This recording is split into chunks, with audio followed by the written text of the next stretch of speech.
नमस्कार मित्रांनो, बघा आपलं जे काही तिसरं लेक्चर आहे एन्शियंटचं त्याच्या पार्ट 2 मध्ये आपण भेटत आहोत. आपण पहिल्या ह्याच्यामध्ये काय पाहिलेलं आहे तर सगळ्यात पहिल्यांदा महत्त्वाची गोष्ट म्हणजे मी फक्त एक छोटासा रिकॅप करतो. पहिल्या आपण पार्टमध्ये पूर्णपणे एक प्रकारे मौर्य जे काही साम्राज्याची सुरुवात जिकडनं झाली, म्हणजे सुरुवात म्हणजे टिपिकल मौर्य साम्राज्य नाही, पण ज्याने मौर्य साम्राज्याला एक बेस दिला त्या गोष्टी पाहिल्या. आणि सगळ्यात महत्त्वाचं म्हणजेच काय, आपण एक प्रकारे आपलं महाजनपद पाहिली. ठीक आहे, मग महाजनपदांच्या बाबतीमध्ये आपण काय काय गोष्टी पाहिलेल्या होत्या, जस्ट कशी आली, काय आली, कशामुळे ती आली, त्यानंतर एक प्रकारे कुठली कुठली कारणं मॅटर करतात. त्यानंतर महत्त्वाची गोष्ट म्हणजे त्या 16 महाजनपदांच्या आधीची असणारी प्राचीन जनपदं कुठली, कसं पाठ करायचं, काय पाठ करायचं, प्रश्न कसा येईल. महाजनपदांच्या बाबतीमध्ये त्यांचं आत्ताचं स्थान, त्यांची एक प्रकारे जी काय राजधानी आहे त्याचा उल्लेख, आणि त्यानंतर मग एक असणारे लोकशाही आणि राजेशाही पद्धतीमधली एक प्रकारे महाजनपदं. या 16 महाजनपदांचं जसं मी तुम्हाला सांगितलं एकाच पेजमध्ये आपल्याला सर्वच्या सर्व अवेलेबल झालं पाहिजे. हे एक पेज आहे, रिव्हिजनसाठी तुम्हाला खूप जास्त मॅटर करेल. त्यानंतर महत्त्वाचं म्हणजे इथे काय पाहिलं आपण, तर एक प्रकारे ह्या 16 4 फेमस झाले, मगध, कोसल, वत्स, अवंती. त्याच्यातही स्ट्रॉंग कोण झालं, मगध. मग त्याची कारणं कुठली, आणि एक प्रकारे मगधवर राज्य कुठल्या कुठल्या घराण्याने केलं, तर त्यातली आपण 3 घराणं पाहिली, हर्यंक घराणं, शिशुनाग घराणं, नंद घराणं. आजच्या लेक्चरमध्ये मग आपण काय करणार आहोत, तर एक प्रकारे हर्यंक आणि शिशुनाग आणि नंद यांना एक प्रकारे हरवून जो काही आपला मौर्य साम्राज्याची स्थापना झाली ते आपण बघणार. सोबतच आपण काय काय बघितलेलं आहे, तर एक प्रकारे जे काही आपल्याकडे परकीय आक्रमणं झाली. ठीक आहे, डायरेक्ट नंद साम्राज्याच्या स्थापनेनंतर इमिडिएटली आपल्याकडे सायमल्टेनियसली कुठल्या गोष्टी होत होत्या, तर परकीय आक्रमण सुद्धा होत होती. मग परकीय आक्रमणामध्ये एक प्रकारे कोणाकोणाची आक्रमणं आपण इथे पाहिलेली आहेत. सगळ्यात महत्त्वाचं म्हणजे इराणी आक्रमणं, अखमोनियम साम्राज्य जे काय आपण युजली कन्सिडर करतो ते. मग अखमोनियम साम्राज्य, त्याचे इफेक्ट काय, त्याचा राजा कोण होता, आणि त्याला हरवून जो काही एक प्रकारे आला ते म्हणजे मेसोडोनियन साम्राज्य, म्हणजे आपला अलेक्झांडर, त्याचा उल्लेख. आणि मग अल्टिमेटली अलेक्झांडर का थांबला, त्या गोष्टी कशा झाल्या, आणि त्याचा भारतावर झालेला इम्पॅक्ट. मग आता आपण बघणार आहोत आपलं मौर्य साम्राज्य. मौर्य साम्राज्याची स्थापना जर सांगायची झाली तर, किंवा एक प्रकारे जर मूळ घटक सांगायचा झाला तर, असं जे काही आपल्या एक प्रकारे पौराणिक कथांमध्ये किंवा एक प्रकारे बेसिक कथांमध्ये म्हटलं जातं की धनानंद नावाचा जो शेवटचा नंद राजा होता याने चाणक्याचा अपमान केला, आणि अल्टिमेटली चाणक्याने चंद्रगुप्त मौर्य यांच्या मदतीने काय केलेलं होतं, तर ते राज्य स्थापन केलेलं आपल्याला बघायला मिळतं.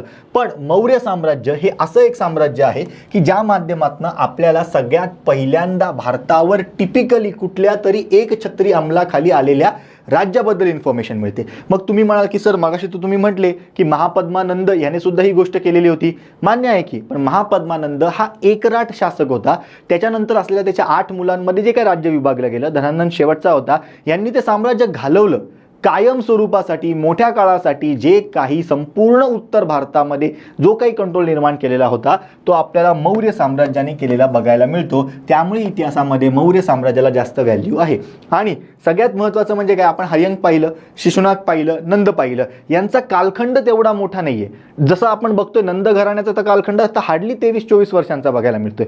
मग जेव्हा आपण यांच्यावर विचार करू तेव्हा आपल्या मौर्य साम्राज्य काय कळतं, तर इसवी सन पूर्व 322 पासून इसवी सन पूर्व 185, म्हणजे हे 15 ते 22 आणि 100, म्हणजे जवळजवळ 137 वर्ष या घराण्याने आपलं राज्य केलेलं बघायला मिळतं. आणि महत्त्वाचं म्हणजे या घराण्याने राज्य केलेलं असताना अशोकपर्यंत जे काही राजे होऊन गेले, या राजांनी पूर्णपणे जो काही तिकडे भारताबाहेर जो काही नंद गेलेला होता तिथपासून इंडो ग्रीकांपासून ते दक्षिणेपर्यंत, म्हणजे फक्त एक्स्ट्रीम दक्षिणेतले जे काही चोळ, चेर, पांड्य आहे हे सोडता पश्चिमेला पार आपल्या सिंध बलुचिस्तानपर्यंत, पूर्वेला आपल्या गंगा नदी, ब्रह्मपुत्र नदी खोऱ्यापर्यंत आपलं शासन एक प्रकारे वाढवलेलं बघायला मिळतं. आणि अल्टिमेटली जो संपूर्ण भारताचा विचार करत असताना पहिला सम्राट आपल्याला जो काही प्राप्त झालेला होता, हा सम्राट सुद्धा आपल्याला या घराण्यातनं प्राप्त झालेला होता, तोच म्हणजे आपला सम्राट अशोक. ठीक आहे, त्याच्या आधी चंद्रगुप्त मौर्य हा वेगळ्या अँगलने महत्त्वाचा आहे, ते आपण बघूया.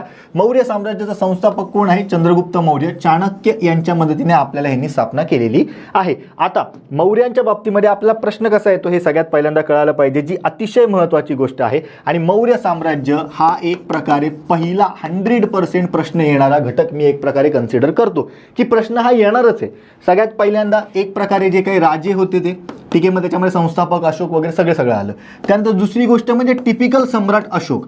का? कारण त्याने केलेले जे काही एक प्रकारे समजा आपण असं म्हणूया त्याच्या जे काही इन्स्क्रिप्शन्स असतील, ठीक आहे, त्याने जे केलेले वेगवेगळे आलेख असतील, स्तंभालेख, त्यानंतर शिलालेख वगैरे जे काही असतील ते, त्यानंतर त्याने स्वीकारलेला जो काही धम्म असेल, आणि त्यानंतर महत्त्वाची गोष्ट म्हणजे त्याने जे काही केलेलं ॲडमिनिस्ट्रेशन असेल, याच्यावर आपल्याला टिपिकली प्रश्न येतो. ओव्हरऑल मौर्य साम्राज्याच्या काळामध्ये जी काही आपल्याकडे सोसायटी होती, समाज व्यवस्था होती, त्याच्यावर प्रश्न येतो. त्यानंतर महत्त्वाचं म्हणजेच काय, त्या काळामधलं जे काही एक प्रकारे लेजिटिमेट साहित्य समजलं जातं की त्या साहित्यावरनं मौर्य साम्राज्याचं अस्तित्व कळतं, त्याच्याबद्दल आपल्याला आयोगाने प्रश्न विचारलाय. म्हणजे जसं मेगस्थॅनिसची इंडिका आपण PYQ मध्ये घेतलाय तो तसा भाग. आणि महत्त्वाची गोष्ट म्हणजे मग चाणक्याचा विचार केला तर मग चाणक्याचं अर्थशास्त्र, चाणक्याचं नीतिशास्त्र, आणि ओव्हरऑल मौर्य साम्राज्याचं जे काही ॲडमिनिस्ट्रेशन होतं, या ॲडमिनिस्ट्रेशन मधले जे काही राजे होते, जे काही अधिकारी होते, त्याच्याबद्दलचा आपल्याला प्रश्न येतो. टिपिकली मौर्य साम्राज्याबद्दल ह्या अँगलने आपल्याला प्रश्न येणार आहेतच. आणि दुसरी गोष्ट म्हणजेच काय, मौर्योत्तर कालखंड. काय? मौर्योत्तर कालखंड. आणि या मौर्योत्तर कालखंडाच्या बाबतीमध्ये मग आपण विचार करूया की कुठल्या देशी सत्ता होत्या, ठीक आहे, कुठल्या एक प्रकारे विदेशी सत्ता होत्या, मग त्यांचे राजे वगैरे काय, त्यांचं प्रशासन कुठे होतं, त्यांचं राज्य कसं होतं, त्यावर आपला आयोगाचा फोकस असतो. त्यामुळे हे एवढं आपल्याला बघायचं आहे. नोट्समध्ये तुम्हाला ऑलरेडी सांगितले या सगळ्या इन्फॉर्मेशन. सुरुवातीला आपण जे काही आलेख वगैरे बघणार, कारण ते महत्त्वाची साक्ष आहेत. हे जे काही 14 बृहत शिलालेखांवरचा उल्लेख, ती गोष्ट आपण बघणार आहोत. आणि अल्टिमेटली त्यानंतर मग आपण जसे जसे वेगवेगळे राजे बघून झाले, लेटर जे काही आपण एक प्रकारे अशोकानंतरचे मौर्य पाहिले, त्यानंतर मग आपण एक प्रकारे चाणक्य बघून घेतल्यानंतर वेगवेगळ्या पद्धतीने मौर्यकालीन प्रशासन बघणार. प्रशासनानंतर आपण समाजरचना बघणार आणि मौर्योत्तर कालखंड, मग शुंग घराणं कुठे आहे, कण्व घराणं कुठे आहे, सातवाहन कुठे आहे, त्यानंतर चेदी कुठे आहे, इंडो ग्रीक, कुशाण, पल्लव, हे सगळे कुठे आहेत हे बघून घेणार आहोत. त्यामुळे हा कंटेंट आपल्याला अतिशय महत्त्वाचा आहे. मी जास्तीत जास्त या गोष्टींवर एम्फासिस का देतोय, कारण आपल्याला अनेकदा आले तर प्रश्न ह्याच्यावर सहसा येणार आहेत, हे लक्षात इथे टिपिकली ठेवायचं. ठीक आहे. मग बघा आपण काय बघतो, मौर्य साम्राज्य आहे हे पहिलं एवढं मोठं साम्राज्य होतं, ह्याचं अस्तित्व असं, ह्याचं अस्तित्व तसं, याचा आपला उल्लेख कुठून कुठून कळतो, तर साहित्यिक पुरावे. ठीक आहे. दोन प्रकारचे पुरावे आहेत आपल्याकडे, साहित्यिक पुरावे आणि पुरातत्वीय पुरावे. यांच्या माध्यमातून आपल्या प्रामुख्याने मौर्य साम्राज्याचं एवढं साम्राज्य पसरलेलं होतं वगैरे वगैरेची इन्फॉर्मेशन कळते. मग साहित्यिक पुरावे म्हणजे साहित्य कुठले कुठले, तर कौटिल्याचे अर्थशास्त्र, ठीक आहे, त्यानंतर मेगस्थॅनिसची इंडिका, विशाखा दत्तचे मुद्र राक्षस, पुराण म्हणजे पौराणिक कथा आणि बौद्ध साहित्य, याच्यामधल्या खास करून जातक कथा, हा जो काही मी मागच्या लेक्चरला सांगितलंय दीपवंश, महावंश, हा जो काही एक प्रकारे आपल्या श्रीलंकेच्या इतिहासाबद्दलची इन्फॉर्मेशन कळते, त्याच्यामध्ये सुद्धा मौर्य साम्राज्याचा उल्लेख आहे. खास करून अशोकाचा आणि त्याची मुलगी संघमित्रा आणि मुलगा महेंद्र याचा उल्लेख बघायला मिळतो. आणि दिव्यवदन या साहित्यातनं प्रॉपर आपल्याला काय कळतं, तर एक प्रकारे मौर्य साम्राज्याचा एक प्रकारे जो काही आपण लिटरेचर असणारा एव्हिडन्स कन्सिडर करू शकतो. आता मेगस्थॅनिसच्या इंडिकावर आपल्याला प्रश्न विचारलेला होता. बरं, त्या काळात फक्त मेगस्थॅनिस हा एकच इतिहासकार होता का? नाही. तर सिच्युएशन काय आहे, स्ट्रॅबो, डिओडोरस, अरियन आणि प्लुटार्क हे आपल्याला काय बघायला मिळतात, एक प्रकारे इतिहासकार बघायला मिळतात. आणि ह्यांच्यामध्ये सुद्धा जे लॅटिन विचारसरणीचे आहेत ते आपल्याला प्लिनी आणि जस्टिन असे एक प्रकारे काय बघायला मिळतात, विचारवंत बघायला मिळतात. पण त्यातही जर सांगायचं झालं तर मेगस्थॅनिसची इंडिका हा त्यांच्यामधल्या किंवा त्यांच्या साहित्यांमध्ये सुद्धा किंवा त्यांच्या साहित्यांपेक्षा काय कन्सिडर केला जातो, एक लेजिटिमेट ग्रंथ कन्सिडर केला जातो. का असं केलं जातं, कारण एक प्रकारे जेव्हा मौर्य साम्राज्य अस्तित्वात येत होतं किंवा ते एक प्रकारे आलेलं होतं, त्या दरम्यान वायव्येला इंडो ग्रीक राजे होते. इंडो ग्रीकांमधला एक प्रकारे सेल्युकस निकेटर नावाचा राजा होता. या सेल्युकस निकेटरचा पराभव चंद्रगुप्त मौर्याने केलेला होता. आणि मग अटी शर्ती मान्य करून सिंधू नदी ही एक प्रकारची बॉर्डर मान्य करून सेल्युकस निकेटरने आपला जो काही एक प्रकारे दूत होता मेगस्थॅनिस तो पाठवून दिलेला होता चंद्रगुप्त मौर्य यांच्या दरबारी. आणि म्हणून यांनी लिहिलेली मेगस्थॅनिसची इंडिका ही आपण लेजिटिमेट ग्रंथ समजतो. आयोगाने ह्याच्यावर प्रश्न विचारलेला आहे. या ह्याच्यामध्ये आपल्याला इंडिकेमध्ये आपल्याला मौर्य प्रशासनाचा उल्लेख कळतो. 7 प्रकारच्या जाती आहेत असा उल्लेख कळतो. मग नक्की मेगस्थॅनिसची इंडिका काय आहे, 7 प्रकारच्या जाती काय ते आपण टिपिकली बघणार आहोत, नो डाऊट. पण आपण हे सध्या तिथे नंतर बघूया. सुरुवातीला काय काय बेसिक उल्लेख काय, मौर्य प्रशासनाचा उल्लेख आहे, 7 प्रकारच्या जातींचा उल्लेख आहे आणि गुलामगिरीचं अस्तित्व नाही असा प्रामुख्याने उल्लेख मेगस्थॅनिसच्या इंडिकेत कळतो. विशाखा दत्तचे मुद्र राक्षस नावाचा आपल्याला एक प्रकारे जे काही हे बघायला मिळतं साहित्य, त्याच्यामध्ये एक प्रकारे चंद्रगुप्त मौर्य याने चाणक्याच्या मदतीने कसं एक प्रकारे धनानंदला हरवून एक प्रकारे मौर्य साम्राज्य प्राप्त केलं किंवा तो थ्रोन जिंकला याचा उल्लेख आपल्याला या साहित्यात बघायला मिळत आहे. पुरातत्वीय किंवा आर्किओलॉजिकल जर पुरावे बघायचे झाले तर सगळ्यात पहिल्यांदा मी तुम्हाला ऑलरेडी काय म्हटलेलं होतं, जेव्हा प्री हिस्टोरिक आणि हिस्टोरिक पिरियड आपण बघत होतो तेव्हा सगळ्यात महत्त्वाची गोष्ट म्हणजेच काय, आपल्याला 1921च्या हडप्पा संस्कृती किंवा हडप्पा कल्चरच्या आधीची जी काही नोन इन्फॉर्मेशन होती ती म्हणजेच काय अशोकाच्या शिलालेखांची, स्तंभालेखांची, अभिलेखांची आपल्याला उल्लेख बघायला मिळते. आणि मग याच दरम्यान जर सांगायचं झालं तर सगळ्यात पहिला हा सुद्धा एक प्रकारे महत्त्वाचा गोष्ट बघायला मिळते किंवा महत्त्वाचा एक प्रकारे आर्किओलॉजिकल एव्हिडन्स बघायला मिळतो की एवढं मोठं हे साम्राज्य होतं. अशोकाचे स्तंभालेख आणि शिलालेख किंवा एक प्रकारे अभिलेख हे आपल्याला महत्त्वाचे प्रामुख्याने पुरातत्वीय पुरावे बघायला मिळतात. या पुराव्यांमध्ये किंवा या स्तंभालेखांमध्ये जे काही लिहिलं गेलेलं आहे, जे अभिलेख पुरले गेले, जे इन्स्क्रिप्शन कार्निवेट केलं गेलेलं आहे, यांच्या बाबतीमध्ये हे इन्स्क्रिप्शन लिहिण्याची भाषा कुठली आहे, मोस्टली प्राकृत आपल्याला बघायला मिळते. आणि जसं मी तुम्हाला सांगितलं, इंडो ग्रीकांनी जेव्हा आक्रमण आपल्याकडे केलं तेव्हा त्यांनी जी काय आपल्याला भाषा दिली ती खारोष्टी लिपी म्हणून ओळखली जाते.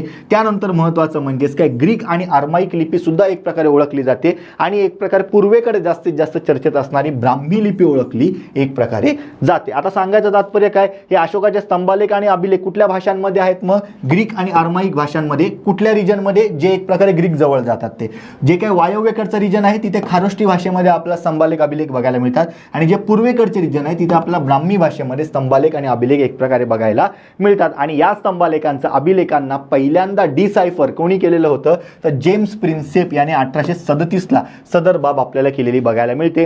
तेव्हा आपल्याला कळालं की अशोकाची इन्फॉर्मेशन आपल्यासाठी पहिली एक प्रकारे महत्त्वाची गोष्ट आहे भारताच्या ओन इतिहासातली, आणि याच्या आधीची कुठली तर अलेक्झांडरने केलेलं आक्रमण. दुसरी गोष्ट म्हणजेच काय, इतर अभिलेख जे आपल्याला बघायला मिळतात, म्हणजे रुद्रदामन हा जो काही शक होता त्याने केलेला एक प्रकारे जुनागडचा अभिलेख असेल, त्यानंतर युपीमध्ये असलेला सौह गोराचा अभिलेख असेल आणि आत्ताच्या बांगलादेशमध्ये असलेला महास्थानचा अभिलेख आपल्याला बघायला मिळतो. या अभिलेखांमध्ये प्रामुख्याने मौर्य साम्राज्याचं अस्तित्व आणि त्याचा प्रसारलेला प्रदेश, त्याचं असणारं साम्राज्य ह्याचा उल्लेख केलेला बघायला मिळतो. आणि महत्त्वाची गोष्ट म्हणजेच काय, वेगवेगळे राजवाडे जे काही असतील ते किंवा एक प्रकारे जी काही नाणी सापडली आहेत, त्या सर्वात जास्त मोठी नाणी कुमहरार या ठिकाणी सापडले, जे आपल्याला आजच्या बिहारमध्ये बघायला मिळतं. या ह्याच्यावरनं आपण टेक्निकली काय म्हणू शकतो की आपल्याला महत्त्वाचे आर्किओलॉजिकल एव्हिडन्स सुद्धा बघायला मिळतात, जे आपल्याला मौर्य साम्राज्याच्या विस्ताराबद्दल इन्फॉर्मेशन देत आहे. आता सगळ्यात महत्त्वाचं म्हणजेच काय, आपण मगाशी कशाचा उल्लेख बघितला, मेगस्थॅनिसच्या इंडिका. आयोगाने प्रश्न इथे विचारलेला आहे.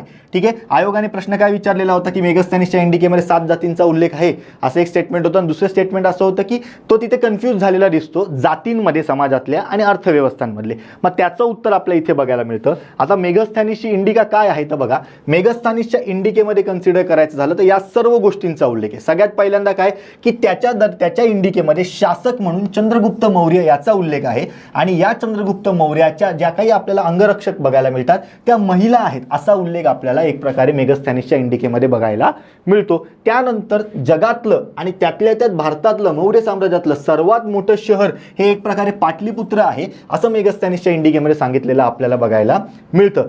मौर्य साम्राज्याचं प्रशासन हे एकूण 6 समित्या आणि 6x5 प्रत्येक समितीमध्ये 5 अधिकारी अशा एकूण 30 प्रशासकीय अधिकाऱ्यांच्या मार्फत एक प्रकारे प्रशासन केलं जातं असा उल्लेख मेगस्थॅनिसच्या इंडिकेमध्ये आहे. त्या 6 समित्या कोणत्या ते पण आपण दिलेलं आहे. सगळ्यात पहिली समिती आहे इंडस्ट्रियल आर्ट्स, म्हणजे जे काय आपल्या उद्योग वगैरेशी संबंधित असणारी एक प्रकारची समिती. दुसरी समिती आपल्याला काय बघायला मिळते, एंटरटेनमेंट ऑफ फॉरेनर्स. तिसरी समिती काय आपल्याला बघायला मिळते, registration of birth and deaths. चौथी समिती आपल्याला काय बघायला मिळते, ट्रेड अँड कॉमर्स. पब्लिक समिती, 5वी समिती आपल्याला काय बघायला मिळते, पब्लिक सेल्स. आणि 6वी समिती आपल्याला काय बघायला मिळते, collection of taxes on solid items. या 6 समित्यांच्या मार्फत एक प्रकारे मेगस्थॅनिस असं म्हणतोय की मौर्य साम्राज्याचं काय चालत होतं तर प्रशासन चालत होतं. त्यानंतर आपण बघितलं की मौर्य साम्राज्यामध्ये खडे सैन्य होते याचा उल्लेख सुद्धा आपल्याला मेगस्थॅनिसने केलेला बघायला मिळतो. महसूल प्रशासन मोठ्या प्रमाणामध्ये प्रशासनाचा एक महत्त्वाचा भाग होतं, आणि त्याच्यात जर सांगायचं झालं तर जमिनीचा अधिभार किंवा जमिनीचा जे काही कर आहे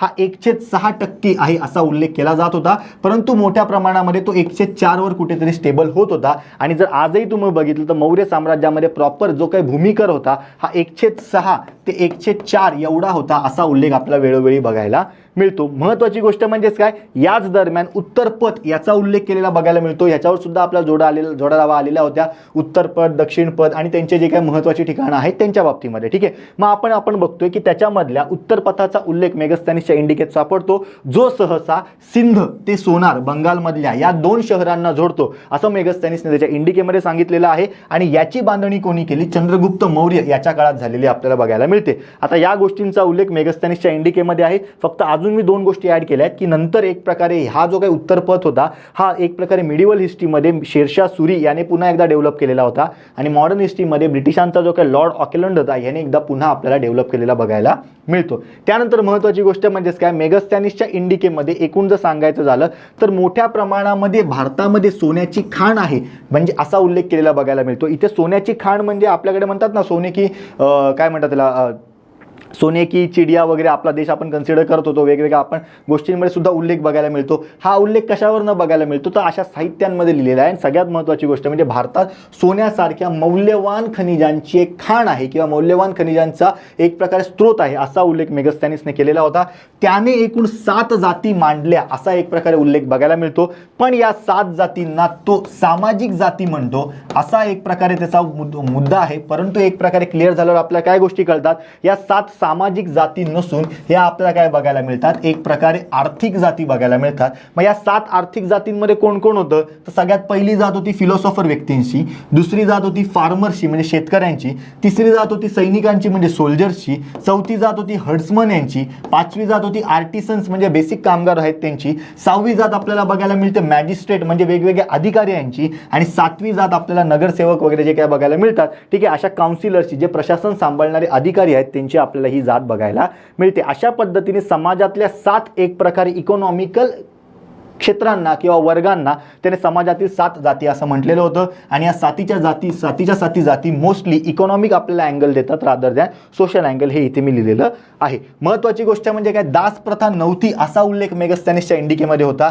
दुष्काळ कधीच पडला नाही असा त्याने उल्लेख केलेला आहे आणि लेखन कलेचा अभाव असा त्याचा उल्लेख बघायला मिळतो. पण या सर्व 11 गोष्टींपैकी जर सांगायचं झालं तर या ज्या काही शेवटच्या 4 गोष्टी आहेत ना, एक प्रकारे 7 जातींचा उल्लेख, दास प्रथा नाही असा उल्लेख, दुष्काळ पडला नाही असा उल्लेख आणि लेखन कलेचा अभाव असा उल्लेख हा त्याने त्याच्या मिसअंडरस्टँडिंगने केलेला आहे. हे आपल्याला लक्षात ठेवणं गरजेचं आहे. याच्यावरच कारण आपल्याला प्रश्न आलेला होता आणि ह्या 7 जाती कुठल्या ह्याच्यावर सुद्धा आपल्याला प्रश्न येऊ शकतो. एवढं जरी लक्षात ठेवलं तरी it will be more than enough. मग जेव्हा तुम्ही एक प्रकारे मेगस्थानीसची इंडिका बघतात तेव्हा तुम्हाला एवढं जरी कळालं तरी डेटा सफिशियंट राहतो. पुढे बघा, जुनागड अभिलेख हा एक वन ऑफ द महत्त्वाचा आपल्याला काय बघायला मिळतो, एक प्रकारे पुन्हा एकदा आलेख बघायला मिळतो जो एक प्रकारे आपल्या मौर्य साम्राज्याबद्दल इन्फॉर्मेशन देतो. आता जर आपण बघतोय जुनागड अभिलेख हा कोणाचा आहे, एक प्रकारे हा शक राजा आहे, रुद्रदामन. हा रुद्रदामन पहिला आपल्याला जो बघायला मिळतो शक राजा बघायला मिळतो. शक राज्यांमध्ये सुद्धा एकूण जर बघायचं झालं तर आपण बघणार आहोत उत्तर मौर्य कालखंडामध्ये की एक प्रकारे शक साम्राज्य होतं किंवा शक आपल्याला जे घराणं बघायला मिळतं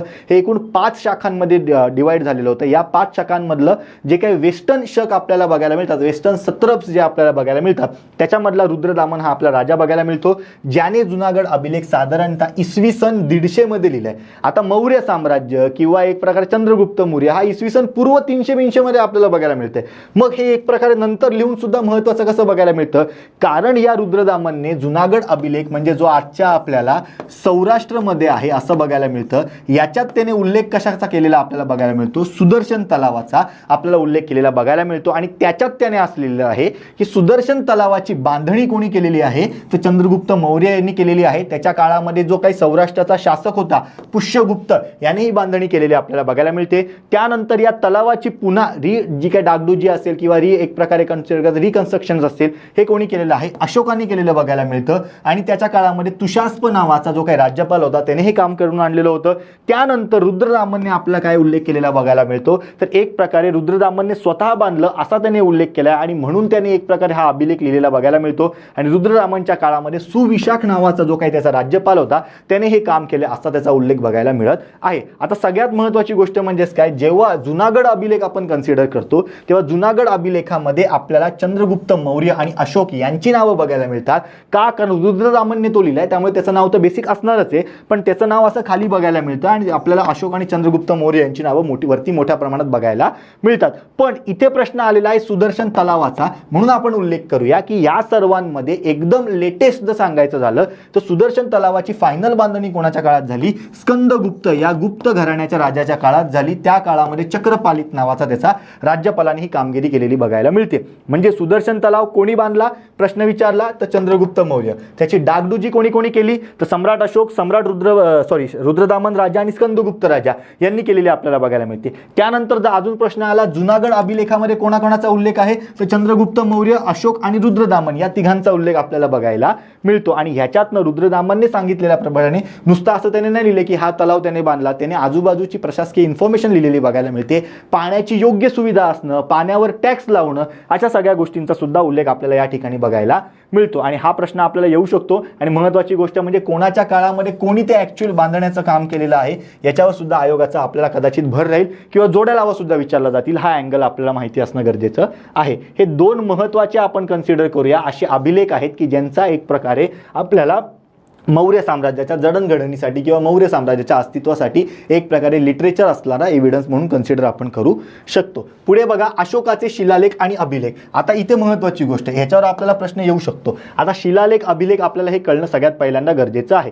तर आता अशोकाचे शिलालेख आणि अभिलेख हे सुद्धा आपल्याला महत्त्वाची साक्ष देतात की त्यातनं आपल्याला मौर्य साम्राज्याचा इतिहास आणि मौर्य साम्राज्याची संपूर्ण हिस्ट्री एक प्रकारे कळते किंवा त्यांच्या राजांमधली त्यांच्या राजांची विचारसरणी आपल्याला कळते। सर्वात पहिल्यांदा पेड्रो थिफेन टेलर नावाच्या व्यक्तीने 1750ला हे अभिलेख शिलालेख आपल्याला शोधून काढलेले बघायला मिळतात। आणि वेळोवेळी केलेल्या गोष्टींनुसार आपल्याला असे वेगवेगळे त्यांचे एक प्रकारे काय आहे उल्लेख आहेत। म्हणजेच काय त्यांच्या अभिलेखांमध्ये किंवा त्यांच्या शिलालेखांचे वर्गीकरण एकूण 3 गोष्टींमध्ये होत आहे। सगळ्यात पहिल्यांदा कोण आपल्याला बघायला मिळतोय शिलालेख। मग शिलालेखाचे जवळजवळ किती कन्सिडर करायचे झाले तर आपल्याला 4 प्रकार बघायला मिळतात। त्यानंतर आपण काय कन्सिडर करतोय स्तंभालेख, त्याचा आपल्याला काय आहे तर पुन्हा एकदा 2 प्रकार बघायला मिळतात। ठीक आहे। आणि त्यानंतर जर बघायला मिळतात तर गुंफालेख, हे 4 नाही 3 प्रकार आपल्याला बघायला मिळतात की ज्यातनं आपल्याला एक प्रकारे अशोकाचा कालखंड खास करून दिसतो परंतु पूर्ण मौर्य साम्राज्याचा उल्लेख सुद्धा यांच्यामध्ये आहे।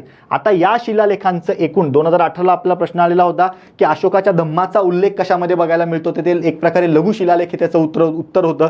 मग त्या माध्यमातून सांगायचं झालं तर या शिलालेखांचे एकूण 4 प्रकार आहेत। पहिला आहे बृहद शिलालेख, ठीक आहे, पहिला आहे बृहद शिलालेख। दुसरा आपल्याला काय बघायला मिळतो तर एक प्रकारे कलिंगा शिलालेख, याला प्रामुख्याने महत्त्व दिलेलं आहे वेगळ्या गोष्टींसाठी। तिसरा आपल्याला काय बघायला मिळतो लघु शिलालेख, ठीक आहे। आणि चौथा आपल्याला काय बघायला मिळत आहे तर एक प्रकारे भाब्रू बैलाट शिलालेख, ठीक आहे। भाब्रू हा सुद्धा त्या 2018च्या पेपरमध्ये ऑप्शन होता। मग जेव्हा आपण याचा विचार करतो तेव्हा आपल्याला काय कळालं पाहिजे, हे 14 शिलालेख आपल्याला काय सांगतात तर धम्माची विविध तत्वे, वैशिष्ट्य आणि शिकवणी यांचा उल्लेख अशोकाने त्याच्या 14 बृहद शिलालेखांमध्ये म्हणजे 14 मोठ्या शिलालेखांमध्ये केलेला आहे। पण हे 14 शिलालेख आज कुठे कुठे आहेत तर पाकिस्तानमधलं मानशेरा, पाकिस्तानमधलं शहाबाजगडी, उत्तराखंड म्हणजे कालसी, गुजरातमधलं जुनागड, महाराष्ट्रातल्या ठाणे जिल्ह्यामधलं महाराष्ट्रातलं जे सोपारा ठिकाण बघायला मिळतं ते, आंध्र प्रदेशमधलं येरागुड्डी, ओडिशामधलं धैली आणि ओडिशामधलं दुसरं म्हणजे जौगाडा या ठिकाणी आपल्याला अशोकाचे हे 14 बृहद शिलालेख बघायला मिळत आहे, ज्याच्यात त्यांनी वेगवेगळ्या पद्धतीने धम्माची वैशिष्ट्य, तत्व आणि शिकवणी यांचा उल्लेख केलेला बघायला मिळतो। हे जोड्या लावा किंवा आज हे ठिकाणं कुठे कुठे आहेत हा सुद्धा आपल्याला प्रश्न येऊ शकतो किंवा या 14 शिलालेखांमध्ये नक्की कशाचा उल्लेख आहे त्याच्यावर सुद्धा आपल्याला प्रश्न इथे येऊ शकतो। मग आपण हे एक एक बघून घेणं अपेक्षित आहे। या अशोकाच्या 14 शिलालेखांना एक प्रकारे 1 ते 14 असं प्रॉपर स्ट्रक्चर त्याने त्या काळातच केलेलं होतं, एवढा हुशार व्यक्तिमत्व होता। याच्यातल्या पहिल्या लेखामध्ये त्याने जीव हत्या, सण समारंभात एकत्र येण्यास प्रतिबंध या संदर्भामधल्या गोष्टी एक्सप्लेन केलेल्या आहेत। दुसऱ्या शिलालेखामध्ये त्याने एक प्रकारे मानव, पशुचिकित्सा, दक्षिणेतील राज्य, समाज कल्याणाचे मार्ग, प्रकार यांचा उल्लेख केलेला बघायला मिळतो। तिसऱ्या शिलालेखामध्ये तो ब्राह्मणांबद्दल सहानुभूती दर्शवतो। रज्जुक, प्रादेशिक युक्त यांना दर 5 वर्षाला धर्मकार्याचे प्रजेला प्रशिक्षण देण्याचे कार्य याच्याबद्दलचा एक प्रकारे त्यांची जी काही ड्युटी आहे, जबाबदारी आहे याचा उल्लेख करताना आपल्याला बघायला मिळतोय। चौथ्या शिलालेखामध्ये तो भेरी घोष ऐवजी धम्मघोष म्हणजे युद्धाऐवजी आता धम्माच्या माध्यमातून राज्य चालवायचं याचा उल्लेख इथे केलेला आपल्याला बघायला मिळतो। 5व्या शिलालेखामध्ये त्याने धम्म महामात्राची नियुक्ती केलेली आहे असा उल्लेख त्याने केलेला बघायला मिळतो आणि त्याच्यामध्येच त्याने त्यांची कर्तव्य सुद्धा सांगितलेली आहेत। आता धम्म महामात्र हे काय पद होतं तर उद्या उठून जनतेचे कल्याण करण्यासाठी एक प्रकारे जी जबाबदारी पार पाडणारा अधिकारी होता त्याला धम्म महामात्र म्हटलं जातं। आणि लोकांच्या ज्या काही डाऊट्स आहेत, लोकांचे जे काही क्वेरीज आहेत, लोकांचे जे काही प्रॉब्लेम्स आहेत, प्रश्न आहेत, हे सर्व घेऊन एक प्रकारे राजाकडे जायचं हे त्याचं आपलं कर्तव्य बघायला मिळतं। लोकांचं दुःख निवारण करण्यासाठी त्याने काम केलं पाहिजे अशा पद्धतीचा जो काही अधिकारी होता या धम्म महामात्राची त्याने एक प्रकारे 5व्या शिलालेखामध्ये म्हणजे गोष्ट नमूद केलेली आपल्याला बघायला मिळते। 6व्या शिलालेखामध्ये त्याने एक प्रकारे सबळ संस्था आणि प्रशासनाची गरज कशी महत्त्वाची असते यांचा उल्लेख केलेला आहे.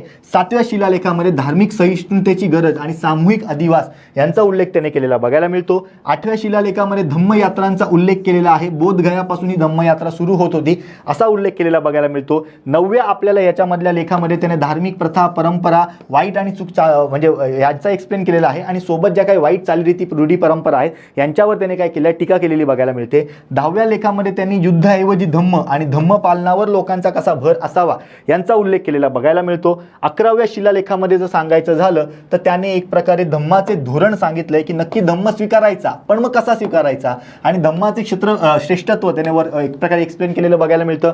12व्या एक प्रकारे लेखामध्ये त्यांनी कुठल्याही धर्माचा व्यक्ती जरी असला तो नॉर्मली म्हणजे फक्त एक प्रकारे बौद्ध धर्माचाच असला पाहिजे असं नाही, पण सर्वांनी एक प्रकारे सहिष्णुतेने का वागायची गरज आहे याचं महत्त्व त्याने अधोरेखित केलेलं आहे. 13व्या लेख त्याने कलिंग विजयानंतर एक प्रकारे लिहिलेला बघायला मिळतो आणि या लेखामध्ये त्याने 5 ग्रीक राजांचा उल्लेख केला आहे, त्यांची सुद्धा नावं आपण सांगणार आहोत. आणि एक प्रकारे त्याच्या जे काही आपल्याला बघायला मिळतं की त्याचं जे काही राज्याभिषेक झालेला होता त्याच्यानंतरच्या 9व्या वर्षी हे एक प्रकारे कलिंगा वॉर झालं आणि त्याच्यामधनं कन्सिडर करत असताना त्याने त्याचा हा लेख लिहिलेला बघायला मिळतो. आणि 14व्या लेखामध्ये त्याने धार्मिक आयुष्य जगण्यास प्रोत्साहन देण्याच्या उद्दिष्टाने एक प्रकारे लेख लिहिलेला आहे. आता तुम्हाला किती कठीण वाटत असेल की हे सर 14 लक्षात ठेवायचे का, हे कसे लक्षात ठेवणार, तर मी तुम्हाला सांगतो हे 14 वाचून घ्यायचे, समजून घ्यायचे. प्रश्न उगाच काही वाकडा तिकडे आला तर आपण काही करू शकत नाही, तो प्रश्न आपला कदाचित चुकू शकतो. पण यातही मी तुम्हाला सांगणार आहे की कुठल्या लेखांचा एक प्रकारे डॉट आपल्याला माहिती पाहिजे, जोडलावा आला, वन लाईनर आला, मल्टी लाईनर आला, अशोकाच्या बाबतीमधले करेक्ट इनकरेक्ट आले तर तो आपल्याला ओळखता येण्यासाठी काही स्तंभालेख जे आहेत काही शिलालेख जे आहेत हे आपल्याला डॉट माहिती पाहिजेत. मग कोणकोणते डॉट माहिती पाहिजेत ते सुद्धा मी तुम्हाला इथे लाईनीत सांगतो. तर नीट बघा, इथे आपल्याला पहिला शिलालेखांचा ठीक आहे एवढा काही गरजेचं नाही, दुसरं नाही, पण तिसरा शिलालेख आपल्याला माहिती असणं गरजेचं आहे. ठीक आहे, इम्पॉर्टंट इथे मी लिहितो फक्त इम्पॉर्टंट अकॉर्डिंग टू एक्झाम 6 जुलै. ठीक आहे, मोस्ट एक्सपेक्टेड हे माहितीच पाहिजे. ह्या दृष्टीने कुठला लक्षात ठेवायचं आहे, सगळ्यात पहिल्यांदा तुम्हाला तिसरा लक्षात ठेवायचा आहे. का, कारण दर 5 वर्षांनी धर्मकार्याचे प्रजेला प्रशिक्षण देण्यासाठी त्यांनी एक प्रकारे रज्जुक, प्रादेशिक आणि युक्त या अधिकाऱ्यांना काय केलेलं होतं, नेमलेलं आपल्याला बघायला मिळतं. आजच प्रश्न विचारला युक्तवर टेलिग्रामवर, अनेकांचा चुकलेला आहे.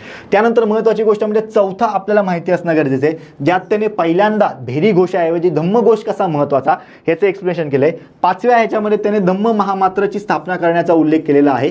5वा आणि धम्म असं जरी लक्षात ठेवलं महामात्र तरी तुम्हाला सफिशियंट आहे. 6वं एवढं काही इम्पॉर्टंट नाही, 7वं एवढं इम्पॉर्टंट नाही. 8वं इथे महत्त्वाचं आहे आपल्याला, कारण त्यांनी धम्मयात्रांचा उल्लेख इथे आपल्याला केलेला बघायला मिळतो. असं लक्षात ठेवा तुम्ही की आपण जेव्हा बौद्ध धर्म शिकलो, बघा किती एकदम ट्रिक आहे ही. बौद्ध धर्म जेव्हा आपण शिकलो तेव्हा आपण बौद्ध धर्माची अष्टस्थानं शिकलो. आता बोधगयापासून सुद्धा धम्माची आपल्याला यात्रा सुरू झालेली बघायला मिळते, ते सुद्धा आपल्याला 8व्या शिलालेखात त्याने उल्लेख केलेला बघायला मिळत आहे. 9वा साधारणतः पुन्हा एकदा एवढा काही महत्त्वाचा नाही, पण 10वा तो महत्त्वाचा सांगतो आपल्याला, कारण 10व्या शिलालेखामध्ये त्याने धम्म एक प्रकारे कसा ओव्हरकम करतो बाकीच्या सगळ्या गोष्टींना यांचा उल्लेख त्याने केलेला आहे. त्यानंतर जर सांगायचं झालं तर सहसा 11वं आपल्याला महत्त्वाचं नाही, 12वं महत्त्वाचं नाही, 13वं आपल्याला इथे महत्त्वाचं बघायला मिळते. का, कारण 13व्या ह्याच्यामध्ये त्याने काय केलेलं आहे तर कलिंगा वॉर बद्दलची इन्फॉर्मेशन सांगितलेली आहे. मग आता तुम्ही विचार करा, आता तुम्हाला मी हे जे काही 14 शिलालेख आपल्याला बघायला मिळतात याच्यापैकी तुम्ही लाईनीत नीट लक्षात ठेवा, कारण प्रश्न आपल्याला असा येऊ शकतो की नक्की एक प्रकारे कशाचा उल्लेख केलेला आहे तर धम्म, त्याची वैशिष्ट्य, त्याची तत्व, त्याची शिकवण यांचा उल्लेख त्याने शिलालेखात केलेला आहे. पण जर जोडालावा आला, पण जर एक प्रकारे वन लाईनर आला तर तुम्हाला 14च्या ऐवजी हे फक्त 6 लक्षात ठेवायचे आहेत. हे 6वर आपल्याला मोस्टली प्रश्न येणार, अदरवाईज आपल्याला वेगळ्या घटकांवर प्रश्न येईल, याच्यावर येणार नाही. आला तर या 6वर येईल, दॅट्स इट.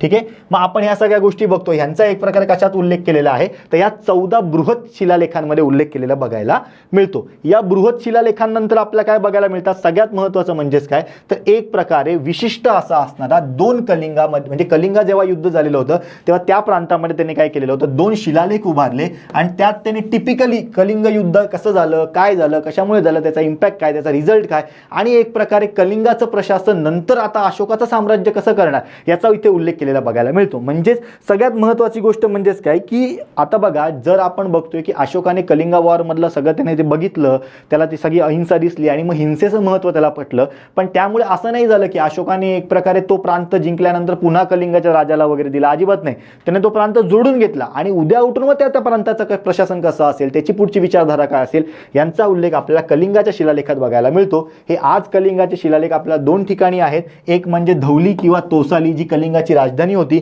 आणि दुसरी म्हणजे जौगाडा. या 2 ठिकाणी आपल्याला ओडिशामध्ये अशोकाने लावलेले कलिंग युद्धाबाबतीचे कलिंग शिलालेख बघायला मिळतात. त्यानंतर लघु शिलालेख आपण इथे कन्सिडर करतो. आता हे लघु शिलालेख अनेक आहेत, ठीक आहे, अनेक आहेत, आणि या लघु शिलालेखामध्ये सम्राट अशोकाचे पर्सनल आयुष्य, सम्राट अशोकाचे धम्म संबंधित अनुभव हे इथे एक्सप्लेन केलेले बघायला मिळतात. म्हणजेच काय, आपल्याला 2018ला हा प्रश्न आलेला होता, त्याने जे वैयक्तिक धम्म पालन केलं किंवा वैयक्तिक धम्म किंवा एक प्रकारे बौद्ध धर्माबद्दल त्याचा जो काही एक प्रकारे एक्सपिरियन्स राहिलेला आहे त्याचा उल्लेख त्याने आपल्या लघु शिलालेखांमध्ये केलेला आहे. आता या लघु शिलालेखांच्या बाबतीमध्ये ऑलरेडी प्रश्न येऊन गेलाय की त्याच्यामध्ये कशाचा उल्लेख केलाय. आता जर प्रश्न आला तर तो जोड्या लावा स्वरूपात आपल्याला येऊ शकतो, कारण कुठे कुठे हे आपला लघु शिलालेख बघायला मिळतात हे विचारलं जाऊ शकतं. म्हणजे बिहारमधलं सासाराम असेल, ठीक आहे, आंध्र प्रदेशमधलं मस्की असेल, राजस्थानमधलं भाबरू आणि बैराट असेल, मध्य प्रदेशमधलं रूपनाथ, कर्नाटकमधलं गावी मठ, कर्नाटकमधलं सिद्धपूर, कर्नाटकमधलं पलिगुंडू, कर्नाटकमधलं जतिंग, कर्नाटकमधलं रामेश्वर, कर्नाटकमधलं ब्रह्मगिरी, त्यानंतर नित्तूर आणि उदगोलम हे आपल्याला बघायला मिळतात ज्या ठिकाणी लघु शिलालेख होते. यातला सगळ्यात फेमस कुठला आहे तर आपल्याला भाबरू बैराट लेख बघायला मिळतो. हा भाबरू बैराट जर शिलालेख सांगायचा झाला तर सगळ्यात महत्त्वाची गोष्ट म्हणजेच काय, इथे आपल्याला ह्याचं अस्तित्व कुठे आहे, राजस्थानमध्ये आजच्या आपल्याला बघायला मिळतं. या ह्याच्यामध्ये त्याने सम्राट अशोकाने बौद्ध धर्म स्वीकारला याबद्दलची माहिती एक्सप्लेन केलेली आहे. त्यामुळे हा अतिशय महत्त्वाचा बघायला मिळतो. आणि सगळ्यात महत्त्वाचं म्हणजे या अभिलेखामध्ये एक प्रकारे सम्राट अशोकाचा उल्लेख पियदसी राजा मगध असा केलेला बघायला मिळतो. म्हणजे सम्राट अशोक काय करतो, आपला उल्लेख स्वतःचा देवानाम पियम प्रियदसी, म्हणजे देवांना प्रिय असणारा प्रियदर्शी आपल्याला कोण म्हणून कन्सिडर करतो, अशोक स्वतःला कन्सिडर करतो.